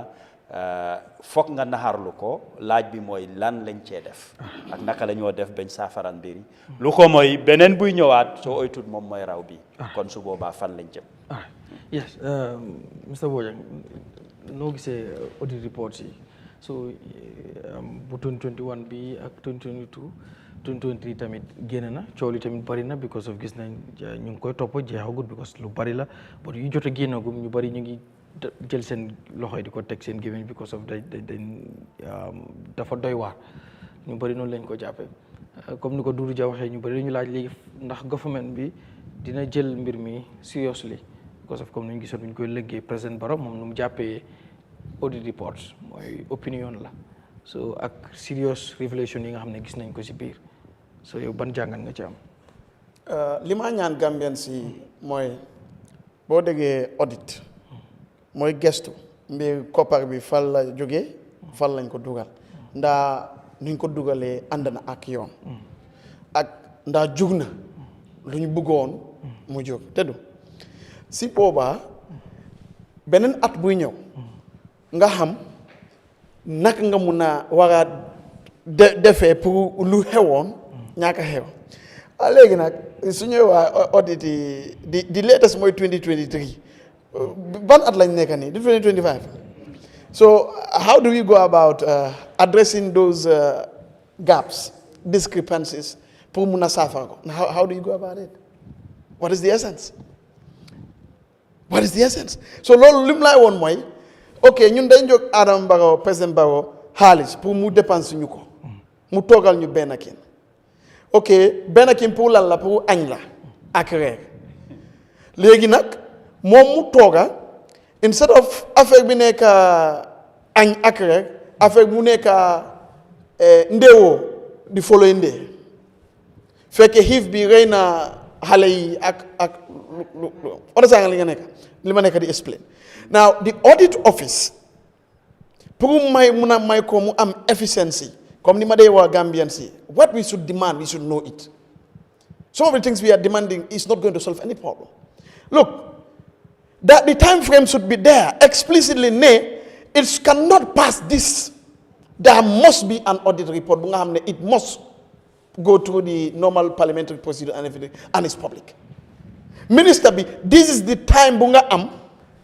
boo amee audit reports you need to sign these certificates within this duration si boobaa dañoo mën a am ok 2021 audit lañ nekk di wax so we are just 6 months into 2022 then mun nañ saafara waaye lu xew 2021 2022 2023 da nga xewut si then and you have another 2024 mu ngee ñëw de loolu how do you fix the problem so dafay nekk show rek a theatrical show waaw président bi li la defoon mu dee foofu noonu what are the corrective measures lan lañ jàng si loolu noonu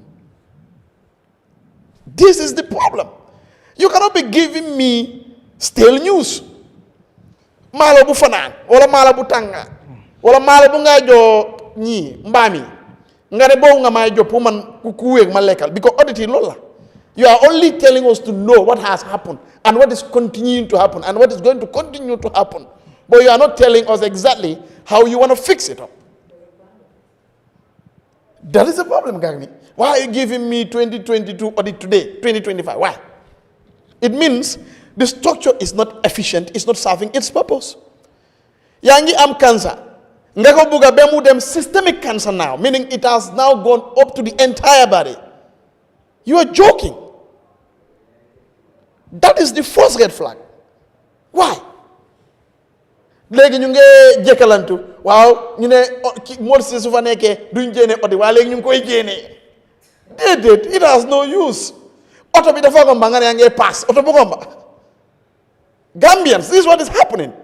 Yow da nga bëgg dem Brikama boss bi romb na te boss boobu rek la de yaa ngi pass te beneen boss nekku di ñëw waaye ku nekk kuy dawal boss mu ne man romb naa foofu de fekk nag agreement bu nga am ak moom mooy 2 moom mu ñëw 11 pour yow nga mun a miss boss bi yow nga ngi gëm ne dina ñëwaat. These are the practical little examples bu nga xam ne mun nañ ko joxe. Why it still links back to Lima Day what state brutality.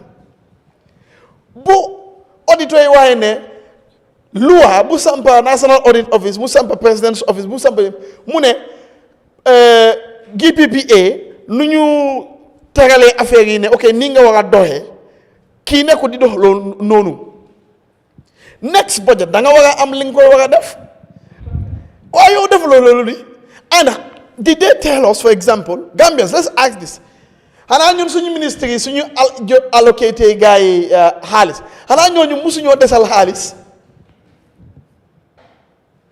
mus ngi nay dégg bu ñu mi soobee lii lañ jox waaye nag lii moo desoon dellu nañ ko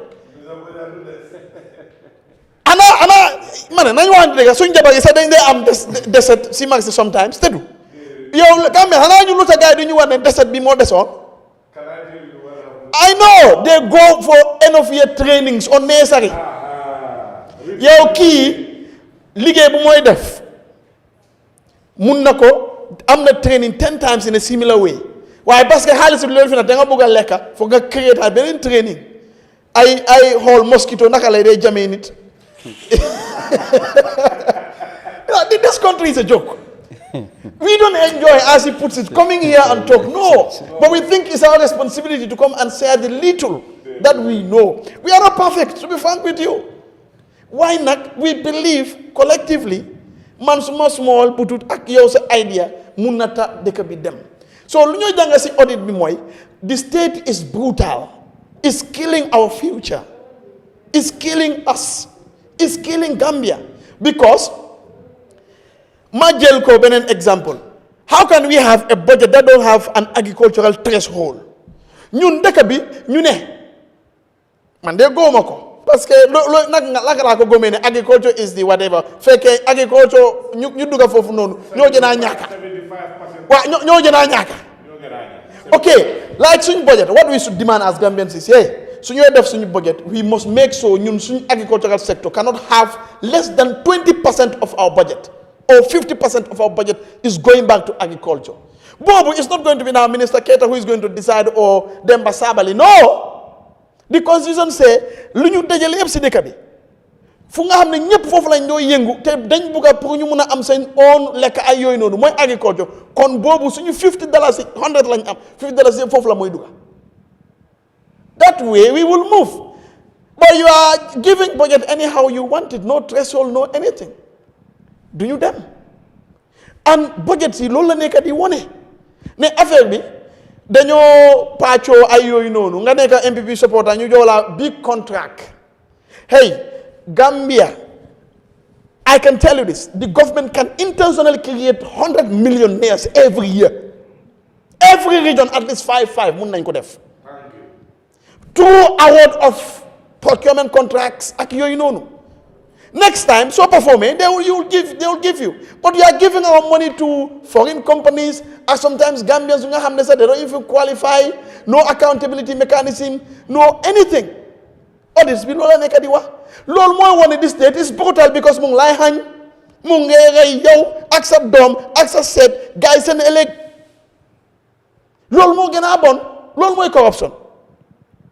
So boy you say need to talk need perfect good hey you see the problem is this need bu perfect xam nga moy kan ko ñaaka ko nga xamne jowuñ ko lu mu mëna liggéey waaye yow sa tissue paper sa ñu la ko jëndal.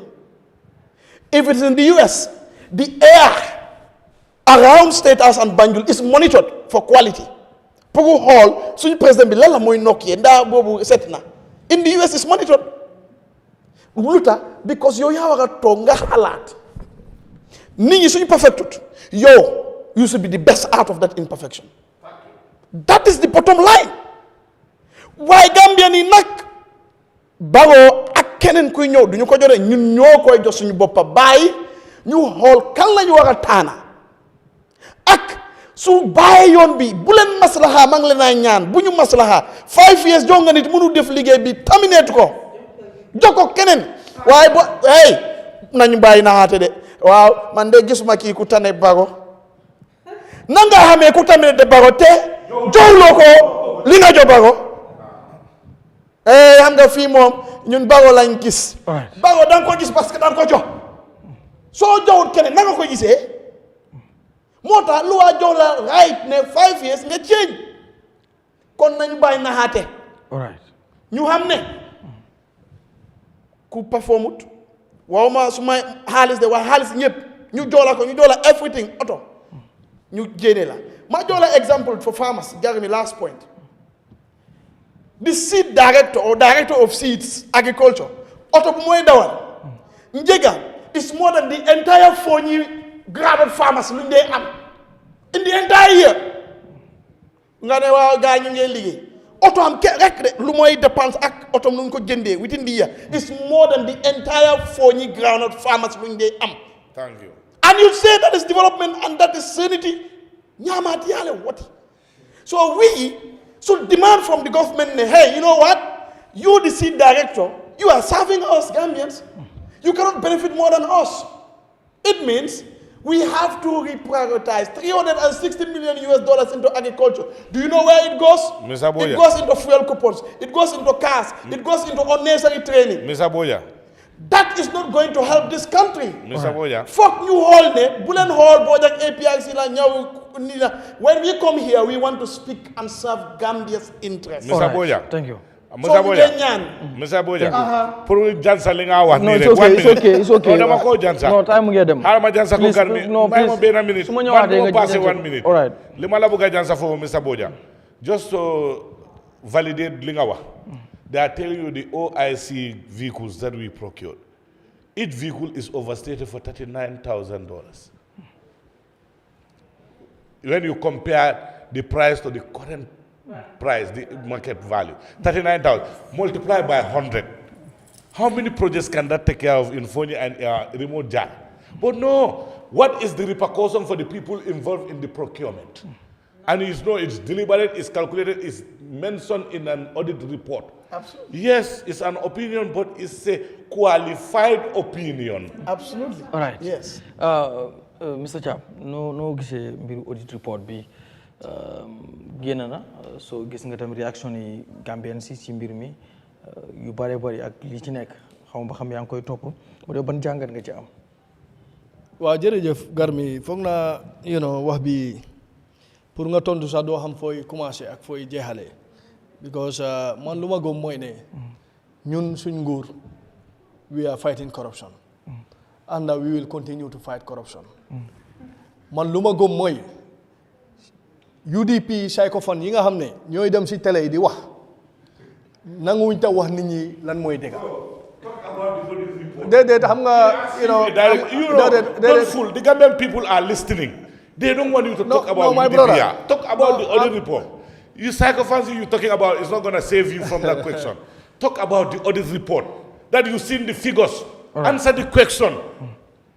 You are deviating talking about UDP. You are not in a political era or in a platform. Discuss the audit report. Mr. Koma, to make things balanced, we congratulate the government for appointing at least 2 young people, Lala Toure and one Low, into positions that we think are really youth connected. All right. So we congratulate you. So now it's fair. All right, Mr. Cham, please. Demal. Garmi, okay. So man lu ma wax mooy ñun suñ nguur we are committed to fighting corruption. Te loolu depuis day one we created the avenues pour nit ñi xam lan mooy xew si biir nguur gi te amuñ si loolu waaye ñu ngi déglu askani Gambia ak seen ñaxtu yi nga xam ne ñu ngi koo ñaxtu ñu ngi siy jël ay action te nguur loolu la war a taxawee te ñun loolu lañ nekk di def su nekkee ne corruption xew na man rafetlu ma corruption te xam naa ne président Adama Barrow rafetlu wut corruption because moom si boppam taxaw na ne fii suma government ku fa corrupt dinaa jël action te mu ngi jël ay action te ñun xam nañ ne mu ngi jël ay action because fii nii ports bu ñuy wax am na ñu bëri ñoo xam ne ñu ngi woon ports doon liggéey bu scandale bi xewee ñii daxa nañ leen ñii suspend nañ leen likewise GRA likewise other institutions nit nag su nekkee ne yow bëgguloo gis dara lu baax si nguur gi yow doo gis dara lu baax lu bon rek ngaa gis loolu nag kenn mënul la koo tere sa right la waaye ñun nag gis nañ ne nguur gi mu ngay def ay jéego te nguur loolu la mun pour mu def loo xam ne at least dinañ wane ne dëgg government bi mu ngay try mu ngay def ay loo actions yoo xam ne citizens yaa ngi koo gis te Gambian si soo leen demee laaj leen démba Gambia fu mu toll woon si wàllu corruption ak tey fan la toll dinañ la wan ne tey la gën a feeñ tey la nit ñi gën a xam luy xew si nguur gi te loolu dañ ko war a rafetlu because bu njëkka audit report dafa génn kenn du ko yëg waaye tey at least ñun suñ government ñu ngi koo yëgal askan bi nit ñi di xam lu xew so loolu is a plus boo xam ne suñ nguur ñu ngi koo try corruption nag dafa naxari jeexal nekkul loo xam ne da nga koo mun a xeex si benn fan si ñaari fan si ñetti fan because corruption dafa dem bi si kër yi sax corruption am na fa so therefore nekkul loo xam ne di nga ko mun a jeexal si benn fan waaye ñun bugguñ te entertain corruption bugguñ koo dimbale te ñu ngi koo weer te soo gisee ñu ko weer dañ bugg a mu jeex because ñun yaaga ne naa wax Gambien si ne dinañ make sure ne corruption dina jeex si biir réew mi fii te ñu ngi si tànka yooyu noonu because lu tax ma ne la ñu ngi si tànka yooyu tey fi nga xam ne da nga fa daan dem jël xaalis fay cash wala nga fay loxo tu loxo fu mu nekk nii ñun make sure nañ ne yooyu yëpp ñu ngi koo génne si système bi tey am dem nañ ba ministre bi last time bi bu mu demee si National Assembly bi taxaw na wax ne fu mu nekk nii dinañ make sure ne cashier yi yëpp si government institution ñu eradicate ko loolu noonu lu ko tax a jóg mooy ne ñu mun a fight corruption bi ni ñu ko bëggee fightee because tey for example corruption bi fu bëri fu mu naan xewee ñun ñëpp xam nañ ko waaye nguur gi tey lan la si nekk di def mu ngi try pour fota bunta yooyu fota situations yooyu ba nga xam ne corruption boobu yëpp dina jeex waaye nag nekkul loo xam ne di nga mun a xëy benn yoon rek nga mun a achieve loo bugg a yëpp waaye within 8 years ñun suñ nguur luñ xeex corruption 52 years si réewi Gambia amul nguur gu ko fi xeex soo xoolee régime bu passé corruption yu daan xew ñu bëri duñ ko xam because kenn ñemewul koo report ñun nag tey ñu ngi jox nit ñi opportunity pour ñuy xam lan mooy xew si seen biir government waxuñ ne corruption dafa baax tey we are not encouraging it tey we will continue to fight corruption to the last minute because ñun dañ gëm ne réew bi suñ ko bëggee defar foog ñu dimbalante bi mooy ku nekk position bi nga xam ne moom lañ la jox responsibility buñ la jox bul xool ne nit ku la ko jox waaye xoolal réew mi nga liggéeyal sa réew loolu noonu ku nekk su ko defee foog naa ne corruption suñu nekk di wax ni yu si bëri du am because corruption yi nekkul ne nit mooy jógee si ko asamaan bi def ko ñu ko def si biir réew mi lañ nekka waaye nag nguur gi lu mu mun mooy mu follow di due process mooy ne su nekkee ne am na koo xam ne allege nañ ko for corruption nguur gi di mun a jékki-jékki rek dal sa kaw tëj la wala rey la luñ mun a def mooy ñu follow ko def investigation ba am establish fact ne yow luñ laa allege nii yow yaa ko def su nekkee ne loolu am na nguur gi dafaa jël action te yi nga xam ne yëpp investigate nañ ko ba am concrete evidences nguur gi lan la def ndax dafa toog di nelaw jël na ay actions jël na ay actions booy déglul waaye ñun ngay waxal no da okay sorry no it's not I don't like it but when somebody is talking you allow him to complete when I conclude then you come in I'm sorry bro so oil Russian oil scandal bi ñun ñëpp nangu nañ ne report bi bu mu génnee wane na ne there are irregularities yoo xam ne xew na yooyu noonu ñun ñëpp nangu nañ ko waaye nag at the end of the day bu ñu defee investigation bi jeex wanewut fenn foo xam ne ministre jël na xaalis bi sàcca ko su nekkee ne am na génneel ma report boobu nga tegal ma ko ci table bi su nekkee ne am na génneel ma report bi soo ma génneelee report bi ne am na fenn fu mu wax ne ministre moo sàcca xaalis bi su boobaa man dinaa nangu ne dëgg ñëw dañ leen war a daaxa waaye su nekkee ne there is no way foo xam ne report wane na ne xam nga leena moo fi xew mooy soo gisee tey opposition bi seen stratégie bu ñuy use yëpp mooy ne corruption fine su nekkee ne corruption am na da ngaa indi evidences nga substantiate your arguments waaye doo mun a wax ne rek corruption mu ngi am corruption mu ngi am corruption mu ngi am suñ la laajee doo mun a indi benn evidences soo indee evidences nga teg ko si table bi wallahi man mii Ablaye Thiam su ma xamee ne kii dafa corrupt te mu ngi liggéey si government président Adama Barrow man dinaa taxaw ma ne président Adama Barrow daxal kooku noonu waaye fekk indiwuloo ko du ma mun a justify du ma mun a déglu yow sa kaddu rek ma ne loolu am na ma jooj nit ki du ma mun a def loolu yow ñaawur yaa ngay wax si wàlli suñ géej gi yow tey li nga xam ne yooyu leen sign on agreement suñ sign on yu si bëri tey buñ ko sign kan moo nekkoon si biir nguur gi du UDP ndax du UDP ñoo nekkoon si biir nguur gi so tey UDP amuñ benn UDP member mooy minister of fisheries. UDP Just tell me. amuñ benn justification UDP member. I'm pour asking you a pour direct allege question. suñ government ñun. No, I'm not alleging. Now, it's a direct question. amuñ benn justification boo xam Answer ne this question. UDP government. Answer the question. UDP government. Ma ne UDP Thank government you. was It's here. coming. It's coming. UDP You are government praying. was here. Which UDP government? Of course. Which UDP government? In 2016 to That 2019, time it was a UDP you government. cannot know the constituency. It was of a those, UDP because government, my you are not in brother. that- You were not supporting Adam Barrow by that time. No. Don't say Yes, I was not supporting you it. were not. Man, I resigned honorably to support President Barrow for 5 years. Where were you? I was in GDC. And now, how can you? But I resigned. My friend, I resigned, my you are brother. not qualified to talk about 2016. I resigned. You are not qualified. Please, Why? Because you are not in the ship by that time. No, that's not true. No, you are That's not not true. qualified. Alright, Mr. No, Paul. I was My friend, I was part of the struggle. Oh, no. I was part of the struggle. Answer you. I want to. Jam. Garmi. You want to tell me GDC did not play any role at the I time? want to ask him an honorable and a direct question. You want to the tell me- world is watching. Yes. You know, policy makers and policy drivers are the ministers of the government.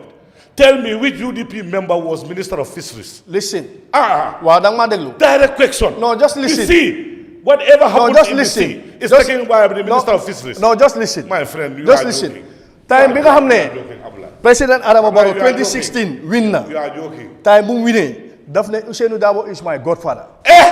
Ousainou Darboe was advising the president. Are you so? Of course. My friend. Of course. Enemy of progress. Of course. Ousainou Darboe was I advising will the not president. answer that. Most of the The government world is officials, watching. The world is most watching. of the government officials at the time, they were appointed without the approval of Ousainou Darboe.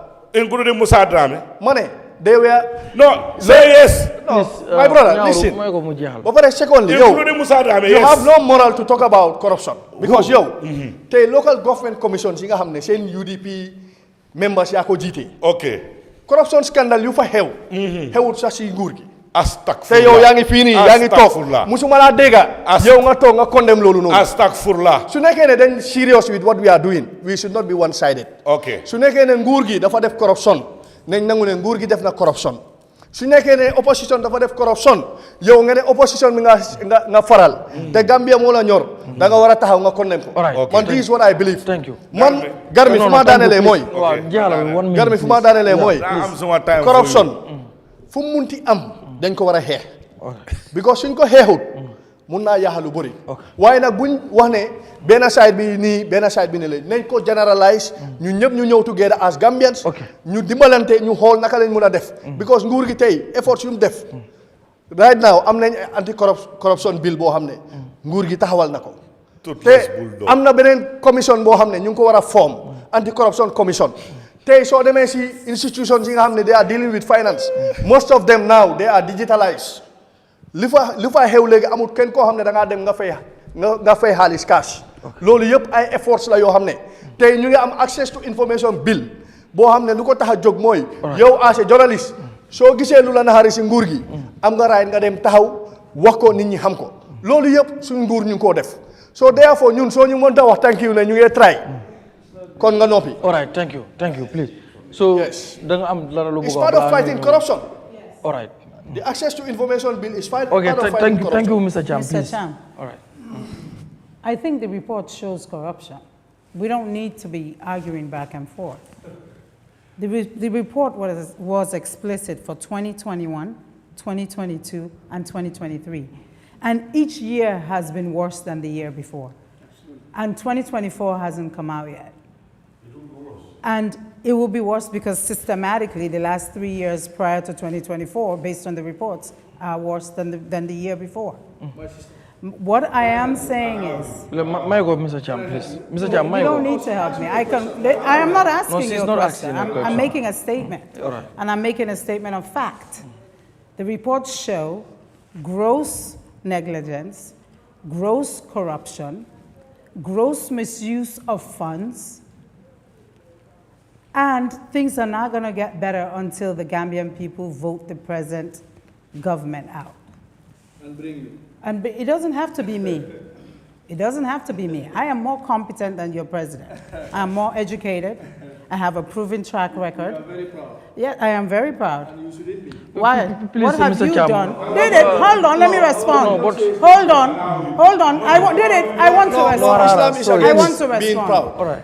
Why? Why you keep using religion to manipulate how people No, we are not behave? manipulating Yes, you. this has nothing Because to do with Islam. you know, when you were talking here, you David, even downplayed our you were- police officers, saying that they are not. Let me land. No, she has been downplaying even our police officers, But I'm saying that they are not facts. educated, they are not this, I'm they are speaking not that. facts.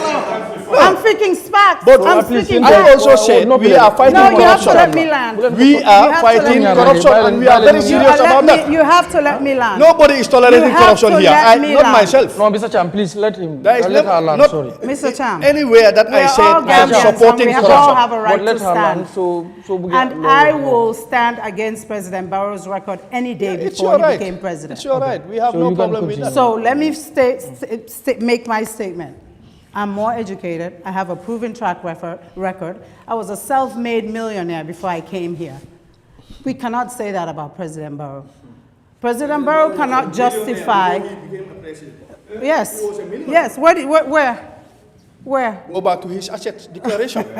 Go back to his asset declaration. Okay, if we he say, was a millionaire before becoming a if we're president. saying he's a millionaire, let Go me back finish. to his asset There's declaration. a difference being a If you know millionaire in our- dollars. if you know our then laws, there's a different go meaning back of to being a IEC millionaire and see in his dollars. asset declarations So there's no at the time. comparison. We're not going to talk about that. The issue is the Gambian people need to be educated. They need to be exposed.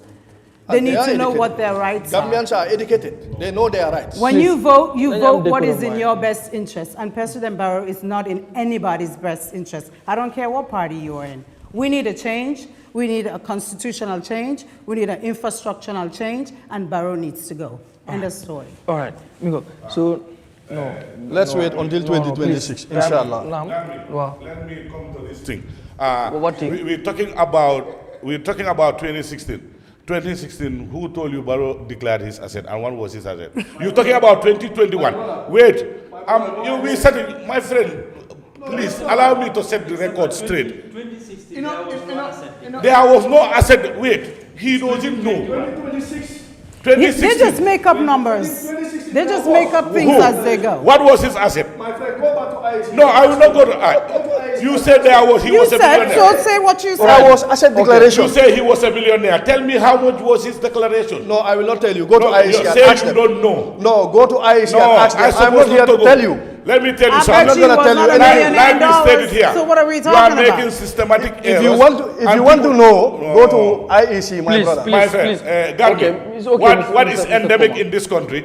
That it's sad. Mr. Koma. It's a sad All country. right, thank you. Why I say it's a sad country? You make it sad.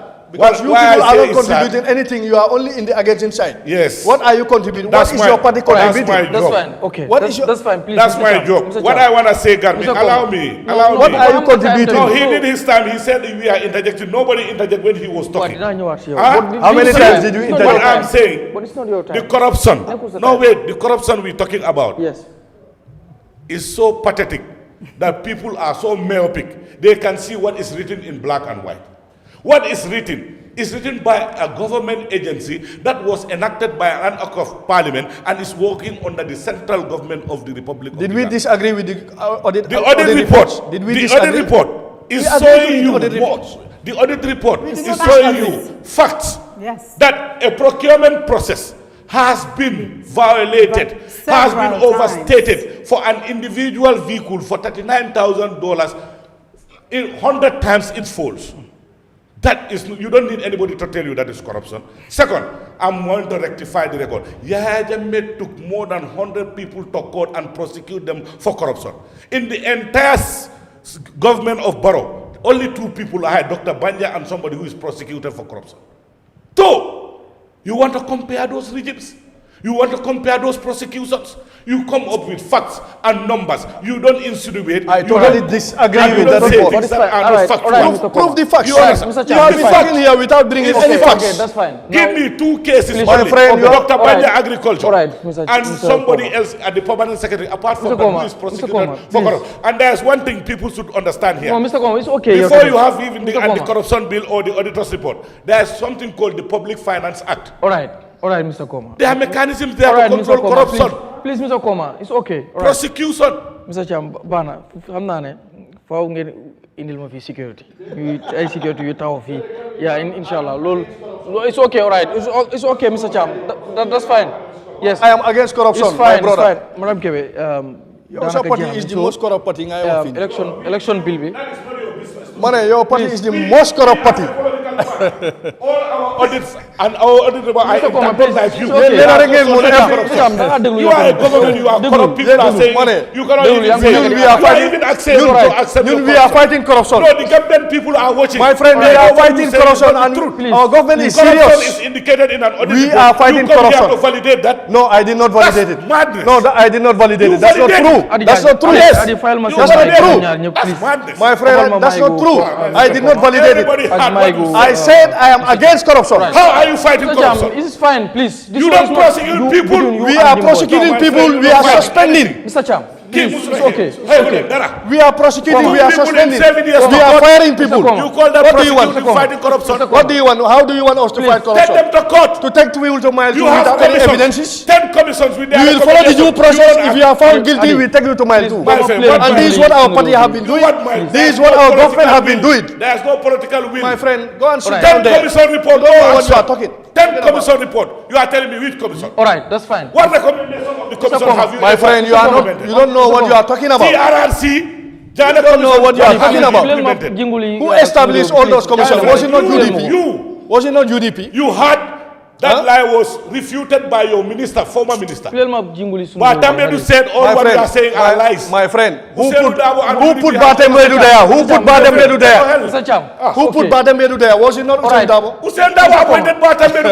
Mr. Koma, Like, seriously? Mr. Koma, you have to listen to me. Like seriously, But that is listen how to me, you please. understand. But My you listen to friend, me. my friend, No, go and you sit are down. pathetic. Please, Go and listen to me, sit Mr. sit Koma. down. You are a Mr. Koma, psychopath. please, it's okay. Mr. Cham, You are a big psychopath. Please, You are listen to sad. me. Nini you get sedan. So be nekud yow. You are a and big Mr. Koma. psychopath, huh? Please, so be it's not between you and Mr. Koma. Nekud No, but yéen ñaar rek. mo Waaw, nekk di no, attack. please, not attack wala yooyu. Waaye su ma waxee am di moderator, please ngeen déglu ma. I'm sorry. I'm Gambien sorry. yëpp ñu ngi seetaan. You are right. Please. I'm sorry. Madame Kebe. Election bill bi. Sorry tamit ñi welcome la. No, it's fine. Dama foogoon sa at least yaa ngi soog a ñëw dinañ la you see so naa foogoon dinañ la jéem a ganale but next time well anyway it's okay it is okay please but Mr. Koma please Mr. Cham oh my God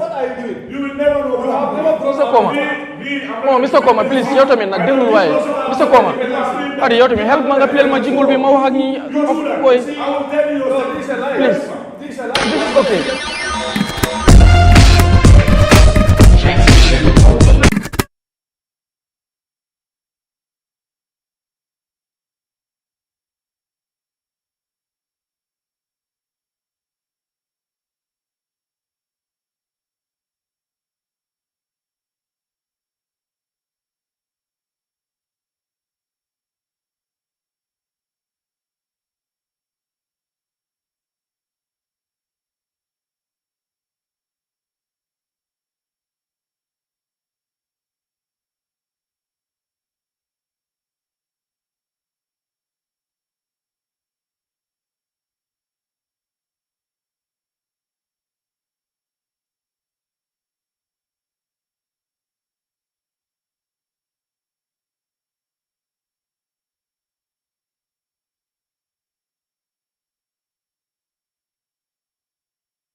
mi ngoog maa ngi jégalu bu baax ñu ngi jégalu sax si ñëpp bu baax xam nga suñu réew nii la suñu réew moom lépp moo fi xew ñu ngi jégalu bu baax a baax xam naa président Barrow dinañu wutal tamit spécial sécurité yu tox fii ñoom tamit bu affaire yi tàngee rek ñu calm situation but it's okay ñun ñëpp ñoo bokk famille la madame Kebe election bill bi pass nañ ko so si laay duggee sax si lu jëm ci sa parti bi ngeen taxawal ak yooyu yëpp dañ bëgg election bill bi gis nga pass nañ ko léegi wax nañ ne registration fee bi comme parti su waree register jëlee nañ ko 1 million yóbbu ko 2 million so ngeen ñëwaat tamit Golden Era Party ñu dañ toog rek gis benn photo bu ñëw ñu gis la fa yow gis fa di other guy Seku Saho very good ñu gis loo xam ne gisaguñ ko fii maanaam yéen ñaar yéen dem yow yaa nekk running mate am comme nañ ko gisee si that story soo bëgg nañ before ngaa ñëw ci seen project bi li ngeen war a am ak lan moo la motiver pour nga war a dugga ci politique ak tamit yeneen mbir yoo xam ne yaa ngi ko def force nan mooy sa réaction ci election bill bi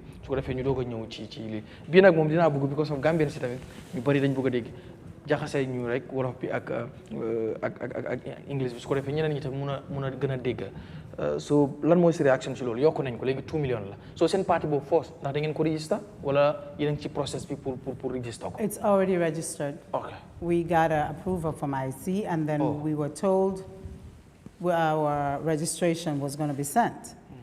While we've been waiting, we didn't know what happened. Okay. My personal opinion is I think everyone's registration was held because they already knew they were going to raise it to 2 million. This was deliberate. It was not something that just happened overnight. You just don't get up and make a decision like that. It was $1 million seat. Then all of a sudden, everything stopped. We never heard back, and now it's 2 million. But the reality is Gambians are exhausted, we're tired. Even if he made it $10 million, we will still find a way to raise money to run. All right. So léegi lan nga ñu mën a wax ci Golden Era Party. Golden Era Party was born from mere frustration. When I came 4 years ago, and so did Sheku, things are completely different. There's no price control. Every day you go to the market, things are 10 to 15% more than you paid for it. There's no logic and no rhyme of reason. Things don't make sense. And people we care about were being affected. We could have easily come from the States and be part of the 5% and not worry about how things affect everybody. But you cannot live the way we live and then see how it affects your driver, your maid, your cook, your family members. So him and I were friends. We met through his wife and through conversations about my frustrations about the bureaucracies here, no hospitals. When you take family members to hospitals, there's no medication. I've had a family member had his leg amputated at the hospital in Banjul, and I had to buy the bag for his leg to be discarded. So Golden Era Party was born from us wanting better for Gambia. And we feel like we have a proven track record and we can do a better job. Okay, so ci loolu noonu gis nañ la itam liggéey bi nga xam ne yaa ngi koy def nan nga prepare pour war a dugg ci politique ndax yow yaay because gis nañ like something like ne running mate. Yes. Seku is the president. Okay. And I am his running mate. I am the vice president. Okay. So we both decided to work together because we only have 14 months left. And it makes more sense if you have two people effectively trying to do it. So if we have campaigns, we can divide our time. One person is up in the provinces, one person is here. And we are able to collect our resources because running a campaign is very, very expensive and we are self-funded. So it makes sense to have two people run than one person. And the other reason why we did it is usually most parties in Africa, especially Gambia, is just one person. It's always one person heading the party. So what happens if there's a discrepancy or if that person dies? Usually it means the party dies. But if it's two people, and you join in your resources and you join in your mind powers, you're more effective. And I feel like we've been more effective with the two of us working together as to have him work by himself. Okay, so chance, they wouldn't read chances, I'm getting chance for 2026. I think everyone has a chance. Okay. I think everyone will be effective. Anyone who runs has a platform to run on.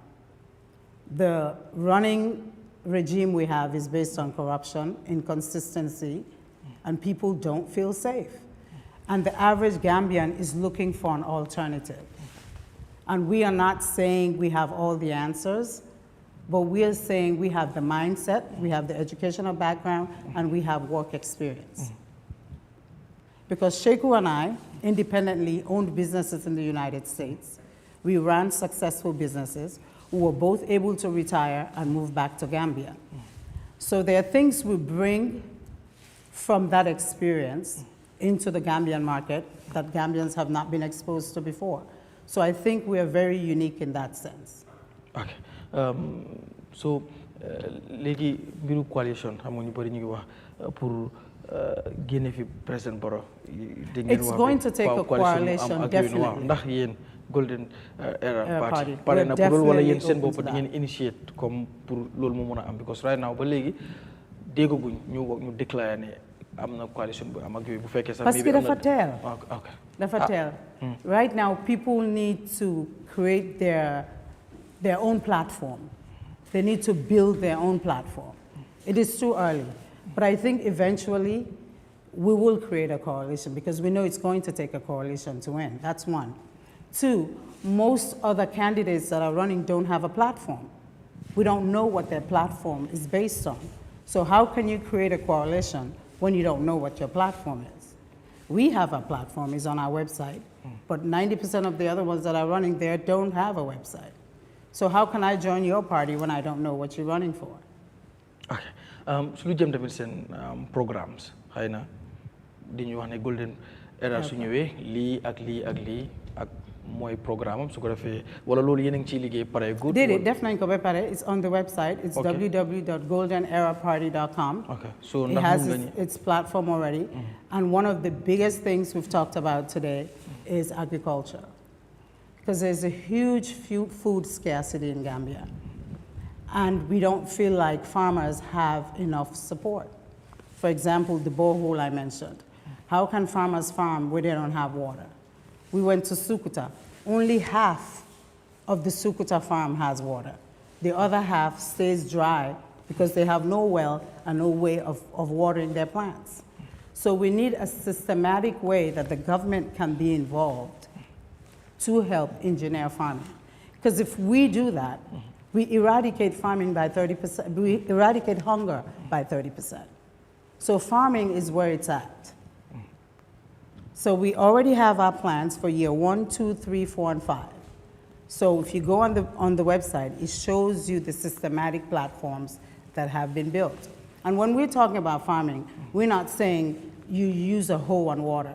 We're saying there are innovations, there are incentives, and there are things that you can do to farm year-round so we can get rid of food scarcity. And in turn, instead of importing 75% of what we eat in Gambia, why don't we grow 75% here and then import the other 25? So the first year is to change our food scarcity and reduce food. Because the prices of food has gone up 24% in the last 10 years. In 2016, it was only, I think, 8%, but now inflation has gone up 24% in food, and the income has remained the same. So if the average Gambian is earning $5,000 a month, and they're paying $3,400 for rice, every month they're living in a deficit. And the only way we can eradicate that is to build our own food, is to grow our own food and help our farmers build the farms. All right. Ci mbiru like so waree dem nominate ak yooyu requirements yi nga xam ne IC dina ko laaj bokk na ci ne because su ma juumul yow US citizen. That's the first thing we did. We have our lawyer, Baru Kante. We both turned in our American citizenships, and we're going through the process of becoming Gambians. Yéen a ngi ci loolu wala def ngeen ko already? We're ñu ngi ci loolu. Yéen a ngi ci process. Yes, it takes about 6 to 9 months, we were told. But war a nu ñu ko waree denounce the citizenship, American citizenship. Fi nga xam ne foofu la ñëpp bëgg a dem. Pour war a ñëw. Waaw ñu fa dëkk bëgguñ ñu fa di. White people don't want us there, and we want to come home. one thing that people have, they have misconceptions about America. So, liggéey fofu be jeexale looy dëkkee fofu dara daahut Africa fii moo gën a ne fii moo gën a am jaama. If you've already found money there, why are you living there? When you can live here, implement what you've learned, and grow and learn with your people. I think there are a lot of people in the diaspora that want to come back. And we need to create that so they can bring the knowledge back to Gambia. Parties you figure among all the political parties, maybe let's say the biggest political parties, or some of the biggest political parties, you know, DOI, PDOIS, UDP, NRP, tay golden era, ñoo xamne maybe yéen a ngi discuss ne su leen doon dem bay def coalition xëy na ñii di ngeen leen approach waxtaan ak ñoom among these political parties ndax am na ñoo xam ne yi leen leen di xoolaat maybe from a distance pour jéem a liggéey ak ñoom wala approach leen pour waxtaan ak ñoom. I'm in conversations, but we're not convinced. We're not joining anyone yet. We need to see everyone's platform. We need to be aligned because the core values that we have, the things that we need to change. The basic infrastructure of everything needs to change. We need to start over. Gambia is in debt. And if we don't figure out how to change the way we think and figure out how we do business, so the next 5 years is not an option. And we will work with anybody except the existing government. Because they've had 10 years and nothing's changed. So NPP is a no. Okay. Naka 2026 election cycle. Ndax golden era daf ci bokk su ma waxee 2026 election cycle waxuma rek presidential election but the National Assembly election si la bokk and also local government election yi itam si la bokk muy mayor and council so ndax yooyu yëpp yéen a koy wala yéen da ngeen bëgg a focus agum ci 2026 I think focusing on the 2026 election makes sense because everything starts from the top. Corruption is at the top. So that's what needs to be fixed. If you lead by example and you hold everybody else accountable, and if people know that there are consequences for the things that are happening in the government, it will stop. The reason why there has been gross corruption is because there are no consequences. So we feel like we need to start at the top because the top is where the issue is. Okay, all right. Mr. Bojang nooy jàngate gis nga comme madame Kebe lu mu wax gis nga loñ nañ ay ñu parti wala taxawal nañ parti bu bees waaye gis nga tamit programme bi ak mbébét bi nga xam ne ñoom am nañ ko so yow nan nga jàngatee tamit loolu ak tamit lu mu wax ne pare nañ liggéey ku ne ba mu des di exist parti mooy NPP so yeah so moom because am nañ 10 years already yow nan nga jàngatee kàddu yi. Jërëjëf and it's welcome news. Gambia moom kay lii lañ bugga. We want to see every Gambian nga participate si ni nga mun to make sure we build a nation. Nit ñi tamit mun a am option it's not a problem. Benn political party then like option yi bari waaye boo amee different perspectives different people léegi kenn du wax ne man mënumaa xëj fen am nga fu nga mun a xëj obviously. So we wish them good luck, seen efforts and seen tawai and so on, and we welcome them. I don't know who should welcome who, but I think we should welcome them to the Gambian political landscape and to the entire Gambian country. Ñu ñaan rek yàlla def li ngeen bugg a def li nga xam ne éene bu baala yàlla dimbale leen si ak yeneen political party yëpp yu fi nekk leneen la nga war am na solo mooy you would want to work with everybody except the ruling government because you think that is what is against what your Linga believe. So obviously it doesn't make any sense to work with them. And it's good that we have many options. Gambiani muna hall falla muna dem, and then that you are willing for a coalition is also another thing. Is a very indication, good indication there. There is room for change. There is room for us to change hands as far as governance is concerned. Legi. Yes. We are not saying we know everything. Okay. Yeah. And we know it's going to take a team of light minds to make it work. We are saying we're in the position where we believe that we bring a different, not only a different perspective, we are saying we don't even want to be paid. We don't want a salary. Tilings and Harris. Change the mindset of people and change the expectation of the voter. Let them vote in their best interest.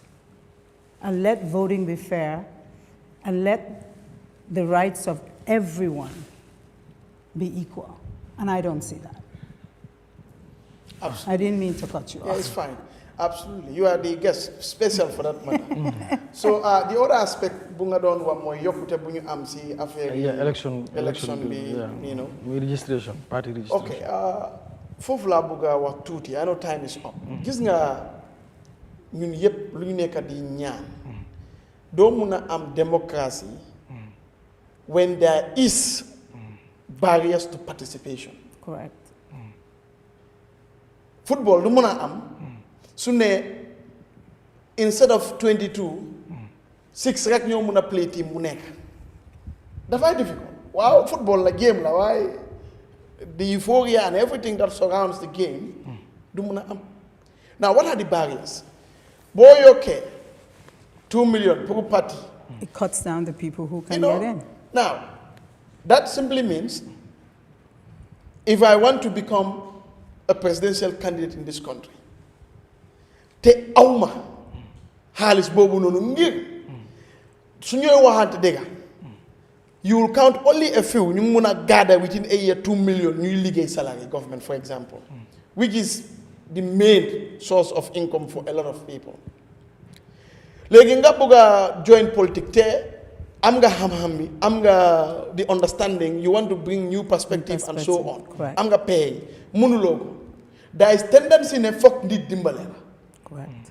te nit su la dimbalee foog at the end of the day nga compensate ko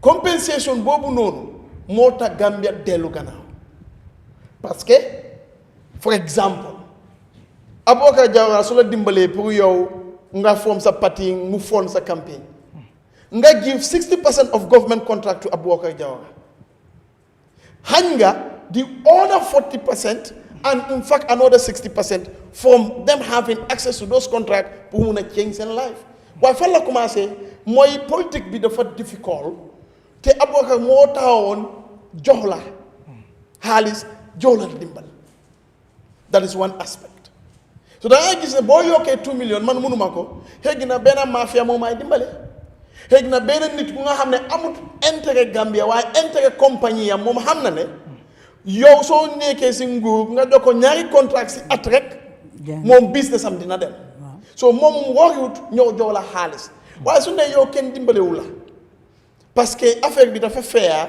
dafa reasonable then the opportunity pour corruption bi mun a xew dafay wàññi ñun foofu lay nekk di waxee waxuñ ne nekka président important so presse bi war na yomba waxuñ loolu waaye ñu ne the ramifications the implications at the end of the day because foog nit dimbale la loolu ñëwaat na si suñu politique Gambia maa ngi ñaan Gambian si ne benn façon politique ñu ngi ko amee moo tax demul because ñun suñ carte yi dañ ko dee jaay as voters te yéeguñ ne ñu ngi koy jaay bu ma ñëwee sa dëkk maa ngi bëgg a waxtaan ak yow pour naka la ñoo yóbbee dëkk bi pour yow ak man ñu taxaw ñu dimbalante ñu mun a yóbbu suñu dëkk pour yow su ma tey ak ëllëg ak suñu doom yi ak ñooñu seen future waaye nga ne man su may ñëw foog ma daaneel nag foog ma tooga foog ma def lii foog ma def naa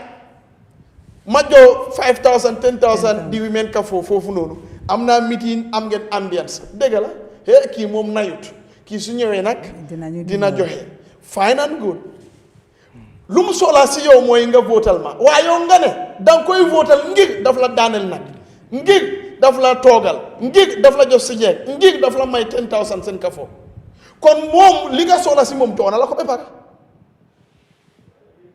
su amee nguur gi fu 10000 boobu jógee kooku la am boog amalu la boog parce que yow bëgguloo moom mu liggéey réew mi yow da nga bëgg a yow sa problème yi kafoo 10000 fixe na ko façon politique bii moo tax ñu dellu gannaaw ngir kuy jël 10,000 jox ka foo 10,000 bi fan la jógee xamuloo ko kon moom su taawee yow li nga bëgg a jox na la yow lu mu bëgg a si yow jox nga ko mooy carte bi kon su paree si loolu noonu du la def dara parce que fu mu jëlee 10,000 bi foofu la mooy dem concentré façon politique boobu moo ñu kiyee all right Mr. Wade noppi na Doudou Dia amul time bu bëri just li ci des bëriwul but just quickly rek sa réaction ci madame Kebe seen parti bi nga xam ne taxawal nañ ko waaye also tamit ci election bill bi nga xam ne am na yenn coppite yu ñu ci def bokk na ci yokku party registration fii bi so just quickly rek ci ñaar yooyu nga joxe sa réaction waaw jërëjëf di leen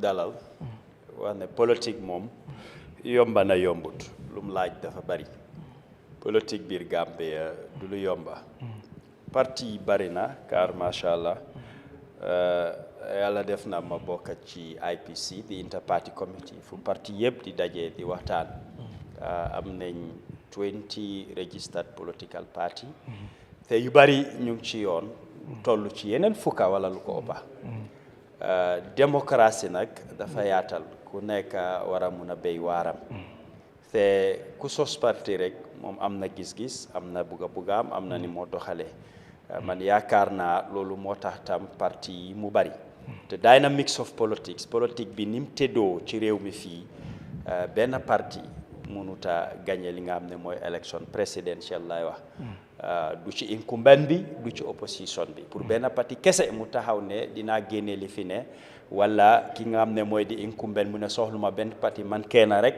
mun naa dem jongante si élection ma win Gambia weesu na foofu loolu bokk na ci li ko waral mooy parti yi nuñ baroo képp ku ñëw bindu rek di nga am mbooloo bu la toppa bari na tuuti na waaye dina am ñoo xam ne li nga jaay ñoom gom nañ ko te dinañ la si toppa dinañ àndaa ñoom pour wax ne rek ne ñu ngi leen di dalal ak ñeneen ñoo xam ne ñu ngi leen di séentu dinañ ñëw ci wàllu xaalis bi nga xam ne yokka nañ ko pour parti yu war a bindu man yaakaaruma ne xaalis rek lañ war a yokka dina am ñu cee d'accord ku nekk ak lim gisee soo ko bëggee xayma ak yeneen réew di nga ne bari na nga xayma ko yeneen réew nga ne tuuti na waaye fi ma waxee démocratie mooy ne rule of law la maanaam bokk na ci banqaasi démocratie mooy rule of law en soo xoolee suñ electoral law si dañ ci am loi yoo xam ne soo bindoo nekk parti dafa am li la war noo war a nekkee ci réew mi yi nga war a def parti yu bari mu taluñ sarta yooyu ñëw nañ register bindu nañ dem nañ toog ñeena ñi su élection jotee sax seen yoon nekku ci duñ contest duñ fanfer dañoo ñëw rek ne man Garmi laa àndal nañ def alliance su Garmi amee ndam lu ma cee am mu jee IEC foog naa lu ñu war a def maanaam loi bi li sos parti ak li leen war ñu taxaw ci gis nañu mutal ko waaye loolu nekkul di am soo buggee focus rek ne parti bi ñëw register mu fay xaalis su weesoo loolu jeex na léegi xaalis bi moo tax da démocratie lañ bugg a doxal moom lañ bugg a pour mu dunda loolu nekk na loo xam ne jafe-jafe la te di ñaax IEC ne nañ taxaw ci bunta yooyu suñ ko defee naa la dénku ne dina am parti wala ay njiiti parti yu fi nekk di foga seen parti yi dinañ leen baan duñ amaat ngir lu loi bi di laaj nekkuñ di ko mutali nekkuñ di ko fulfil am na parti yoo xam ne even a national bureau amuñ ko te ci dafa bokk ci electoral law si as a political party nga am bureau si every region waaye soo amul national bureau kañ ngay am bureau si region si te ñooñu ñu ngi fi ñu ngi dóor seen dina di foga lu bari dafa mel ni yaa ngi bugg a oote démocratie wala di xeexle démocratie yow sa boppa lu la luwaa sas mataluloo ko loolu dañ ci war a góorgóorlu bu baax a baax. Yes, Mr. Koma, the same question rek sa réaction ci madame Kebe ci seen parti bu bees bu ñu taxawal also mbiru election bill bi nga xam ne pass nañ ko ci biir loolu am na coppite bu ñu ci def mooy dañ yokk léegi party registration fii yóbbu ko 2 millions jëlee ko si 1 million lan mooy sa réaction. Garmi jërëjëf di jaajëfal Mrs Kebe ak parti am di la wish all the best di la wax ne welcome to the arena political arena ping pong la nag fii you have to have a thick skin as an opposition ba pare da nga préparé for the worst because soo nekkee opposition moom yombut fii so welcome te li nga wax tamit you are open to ideas you are watching ban parti nga alignal kan nga mun a àndal kan moo am platform that alongside with you nga mun a jaay yow tamit sa agenda ak sa platform I hope it's us will openly with our open arms welcome you to the United Democratic Party Coming to the increment of the prices, especially for the presidency, I think it's on the high side. It gives room for elitism than poor people seeing themselves in politics.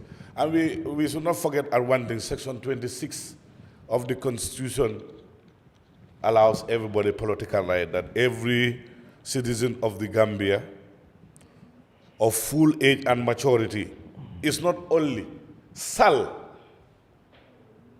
be able to take part without unreasonable restrictions, seeking for political office, affiliating and supporting an individual through as a representative. So the section bobu 26 nga hol aman bu ñoo charge for presidency that at the ordinary Gambian who has the right to politics and a political right pour mu mun ko exercise naka la mo demé is going to infringe on the right of the poor ordinary Gambian. Somebody might not have the millions but has the capacity, the intention and the patriotism to lead this country. Te dama ne suñ politicians yi dañu fail because ñoom buñ doon ñëw bokk na si ñu ne dañoo sentuwaat loi yu tënk politique mooy the electoral reforms. When you want to make electoral reform, the best thing is to standardize the field. The price should not be the issue. Increasing the price is not raising the bar. Raising the bar means putting in, like Dudu said, conditions, mechanisms, assessment ones, accessibility, and how somebody can call himself as a party leader. I'm now one coffee, the Makode was some parties are briefcase parties. Jabar ajeke ñoy party leader a deputy party leader. Lolu dafa melni comme Makunda am parti mbete signanen am parti o seken am parti way lolu du jazz so defé 2 million lenga dem is political patronage. You give it rise to political patronage because if I cannot raise $2 million, somebody can raise 2 million. Suma ko joxe, obviously I will be indebted. Even if I come to assume number one man in a parade, I will also be naturally. This is natural cause. This is natural justice. Nit munula dimbale when you need, in time of need. Yo nga neka fo hamne munga ko defa dara. At least then go send to at times mula focus dila okati why nakala defon Joma Darandog, you indebted, and it will not be for the interest of the country, but for an individual. So I think it's not fair. Why raising the standard like political party bunek in the electoral law is there. The IEC need to enforce that. That any political party must have a regional bureau in all the 8 administrative areas. You must have a national bureau. And you must be able to organize activities within a calendar year, yearly and biannual. Audit reports should be sent to the IEC. All these things are conditions you have. Many political parties are not subscribing to. So increasing the price is affecting and encouraging on the right of people. That is enshrined in the Constitution and is an entrenched right of Section 26. That every fully matured Gambian who is sane should have unreasonable restriction to political affiliation and also be able to partake in representation. Thank you. Mr. Cham, just quickly, time bi jana tak but say reaction rek ci yow tamit ci Madame Kebe sen parti bu bes and also mbiru election bill bi lu jëm ci party registration yi nga xamne yok nañ ko. Wa jërëjëf first of all maa ngi welcome suñ sister bi si political arena bi because ñun suñ government lu ñu nekk di encourage mooy women participation because loolu noonu bokk na si suñ agenda yoo xam ne ñu ngi siy dox te bugga nañ koo gën a fésal tamit so therefore ñu ngi ko welcome tamit as the deputy campaign manager maa ngi ko welcome mu ñëw bokk NPP because NPP parti jaama la parti yokkute la te réew mi ñi ngay gis développement si nga xam ne suñ nguur gi ak alliance bu ñu àndal ñu ngi koo def si réew mi yëpp so therefore su nekkee ne moom am na xam-xam pour yokka si loolu I think ne she is most welcome dafa am benn wax boo xam ne wax na ko rek dama bëggoon xaw ma ndax maybe mistake la because dama dégg mu ne you know our food inflation rate is at 20% Why currently, just in July 2025, our food inflation rate is at 8.5%. So hamna ne maybe, mo munda ko verify later. Why luma japa rek moy ne ñun lu ñu wax ci wali ci wali electoral law ci moy ne ñun ñep as Gambians dañ bëgg gis ne tay suñ politique bi def nañ ko ci yoon bo xamne at the end of the day ku nekk di nga ci gis sa boppa te loolu is important because am na wakkat yoo xam ne wax nañ ko tey soo amee political party li nga xam ne loolu la constitution bi wax ak electoral acts yi loolu la ñu wax ci political party da nga war a try nga make sure ne nga fulfill yooyu noonu soo ko fulfillee there is nothing wrong Gambian bu nekk am nga right constitutional mandate la Gambian bu nekk soo buggee form sa political party nga form ko nga dem campagne nga waxtaan ak Gambian si su la Gambian si doyloo jiital la ñu xam ne loolu Gambian si ko decide te ñun suñ nguur amuñ dara lu ñu xelaat si loolu amuñ dara lu ñu ragal because xam nañ ne liggéey bi nga xam ne président Adama Barrow ak alliance bu ñu àndal ñu ngi koo liggéey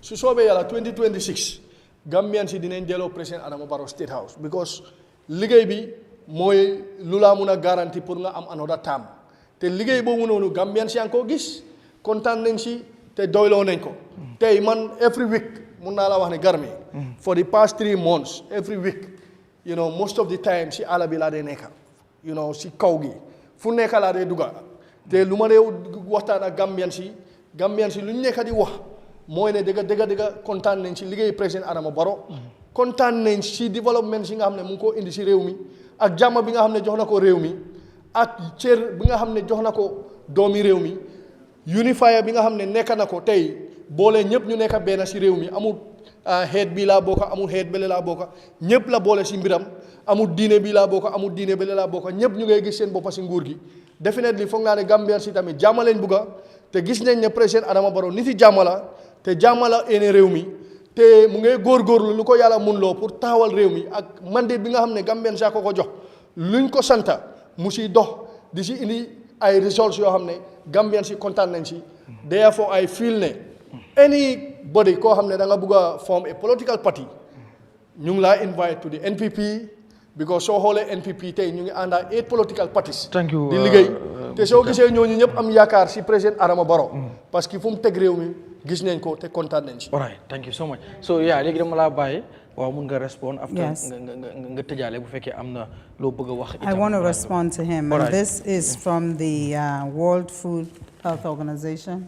I'm going to read what it says because he's refuting what I said and I want to disprove him. It says food insecurity increased 8% in 2016 to 13.4% in 2021, then jumped to 27% in 2022. The proportion of population with borderline food security doubled to 29% in 2016 and 60% in 2021. So what are you saying? All right. So this is fact. Okay, yes. So Madam Kebe, thank you so much. Thanks for having me. Thank you for coming. But mobile rek nga tagoto, but also maybe am na message bo bëgg wax ak maybe am na lo bëgg wax maybe laajuñ lako. So ñu bayila so you are free. May na 2 minutes. Okay, I'm glad to be here. It's a pleasure to be a part of the political parties. Sheku and I are looking forward to participating. We believe we can make a difference in Gambia, and we want to work with like-minded people to create the security, the safety that the average Gambian needs. We believe that the top 10% are the ones benefiting and the 90% go to bed hungry. So our job is to teach Gambians what their rights are, to teach them not only what their rights are, but to teach them politics so they can only vote in what is in their best interest. So I'm glad to be here. Thanks for the invitation. Thank you. Thank you so much. much. And I look forward to seeing you all year. Inshallah. Thank you so very much, Madam Kebe. So ñu ko gërëm bu baaxa baax di gërëm tamit suma panelist yëpp yu fi nekk di leen gërëm bu baax di leen wax itam ñu ngi jéggalu si loolu leen fi mënte gis noonu la is normal suñu réew léeg-léeg waxtaanu réew la sometimes plateforme bi nii la dee demee léeg-léeg sax am ñu la wax Garmi doo dee contrôle sa programme bi ay wis yéen ñuy wax ma contrôle ko yéen ngeen ñëwoon toog fii pour jéem ngeen xool so but anyway it's okay di leen jégaluwaat bu baax a baax di leen di gërëm suma technicien ci Manga Aboubacar Manga Hadija si bu Seri Kanté di gërëm ñëpp bot di gërëm tamit My Difa Design mi nga xam ne moom moo génn fii bokk ñi nga xam ne man maa nekk seen brand ambassadeur bi seen yére yu bari yu may sol ñoom ñoo koy ñëw wala sax aw ma sañ-sañu sol beneen yére bu dul seen bos My Difa Design muy latest fashion for all occasions seen number mu ngi nii 7580336 7580336 bu mel nii wala bu ko daax boo leen ko bëggee rek mun ngeen dem foofu ñu ngi Tabakoto soo leen collé si ndombo bi rek di ngeen am yëpp bot di wis tamit happy belated birthday Tida Ndiaye di assistant ci My Diva Design assistant bu baax xale bu baax yaru moom tamit loxoom set lool di liggéey bu am solo foofu ci My Diva Design di leen gërëm yéen ñëpp di gërëm tamit yéen ñu ñuy seetaan dig leen daje àll ba bële di ñëw bu ci yàlla andee bokki jërë ngeen jëf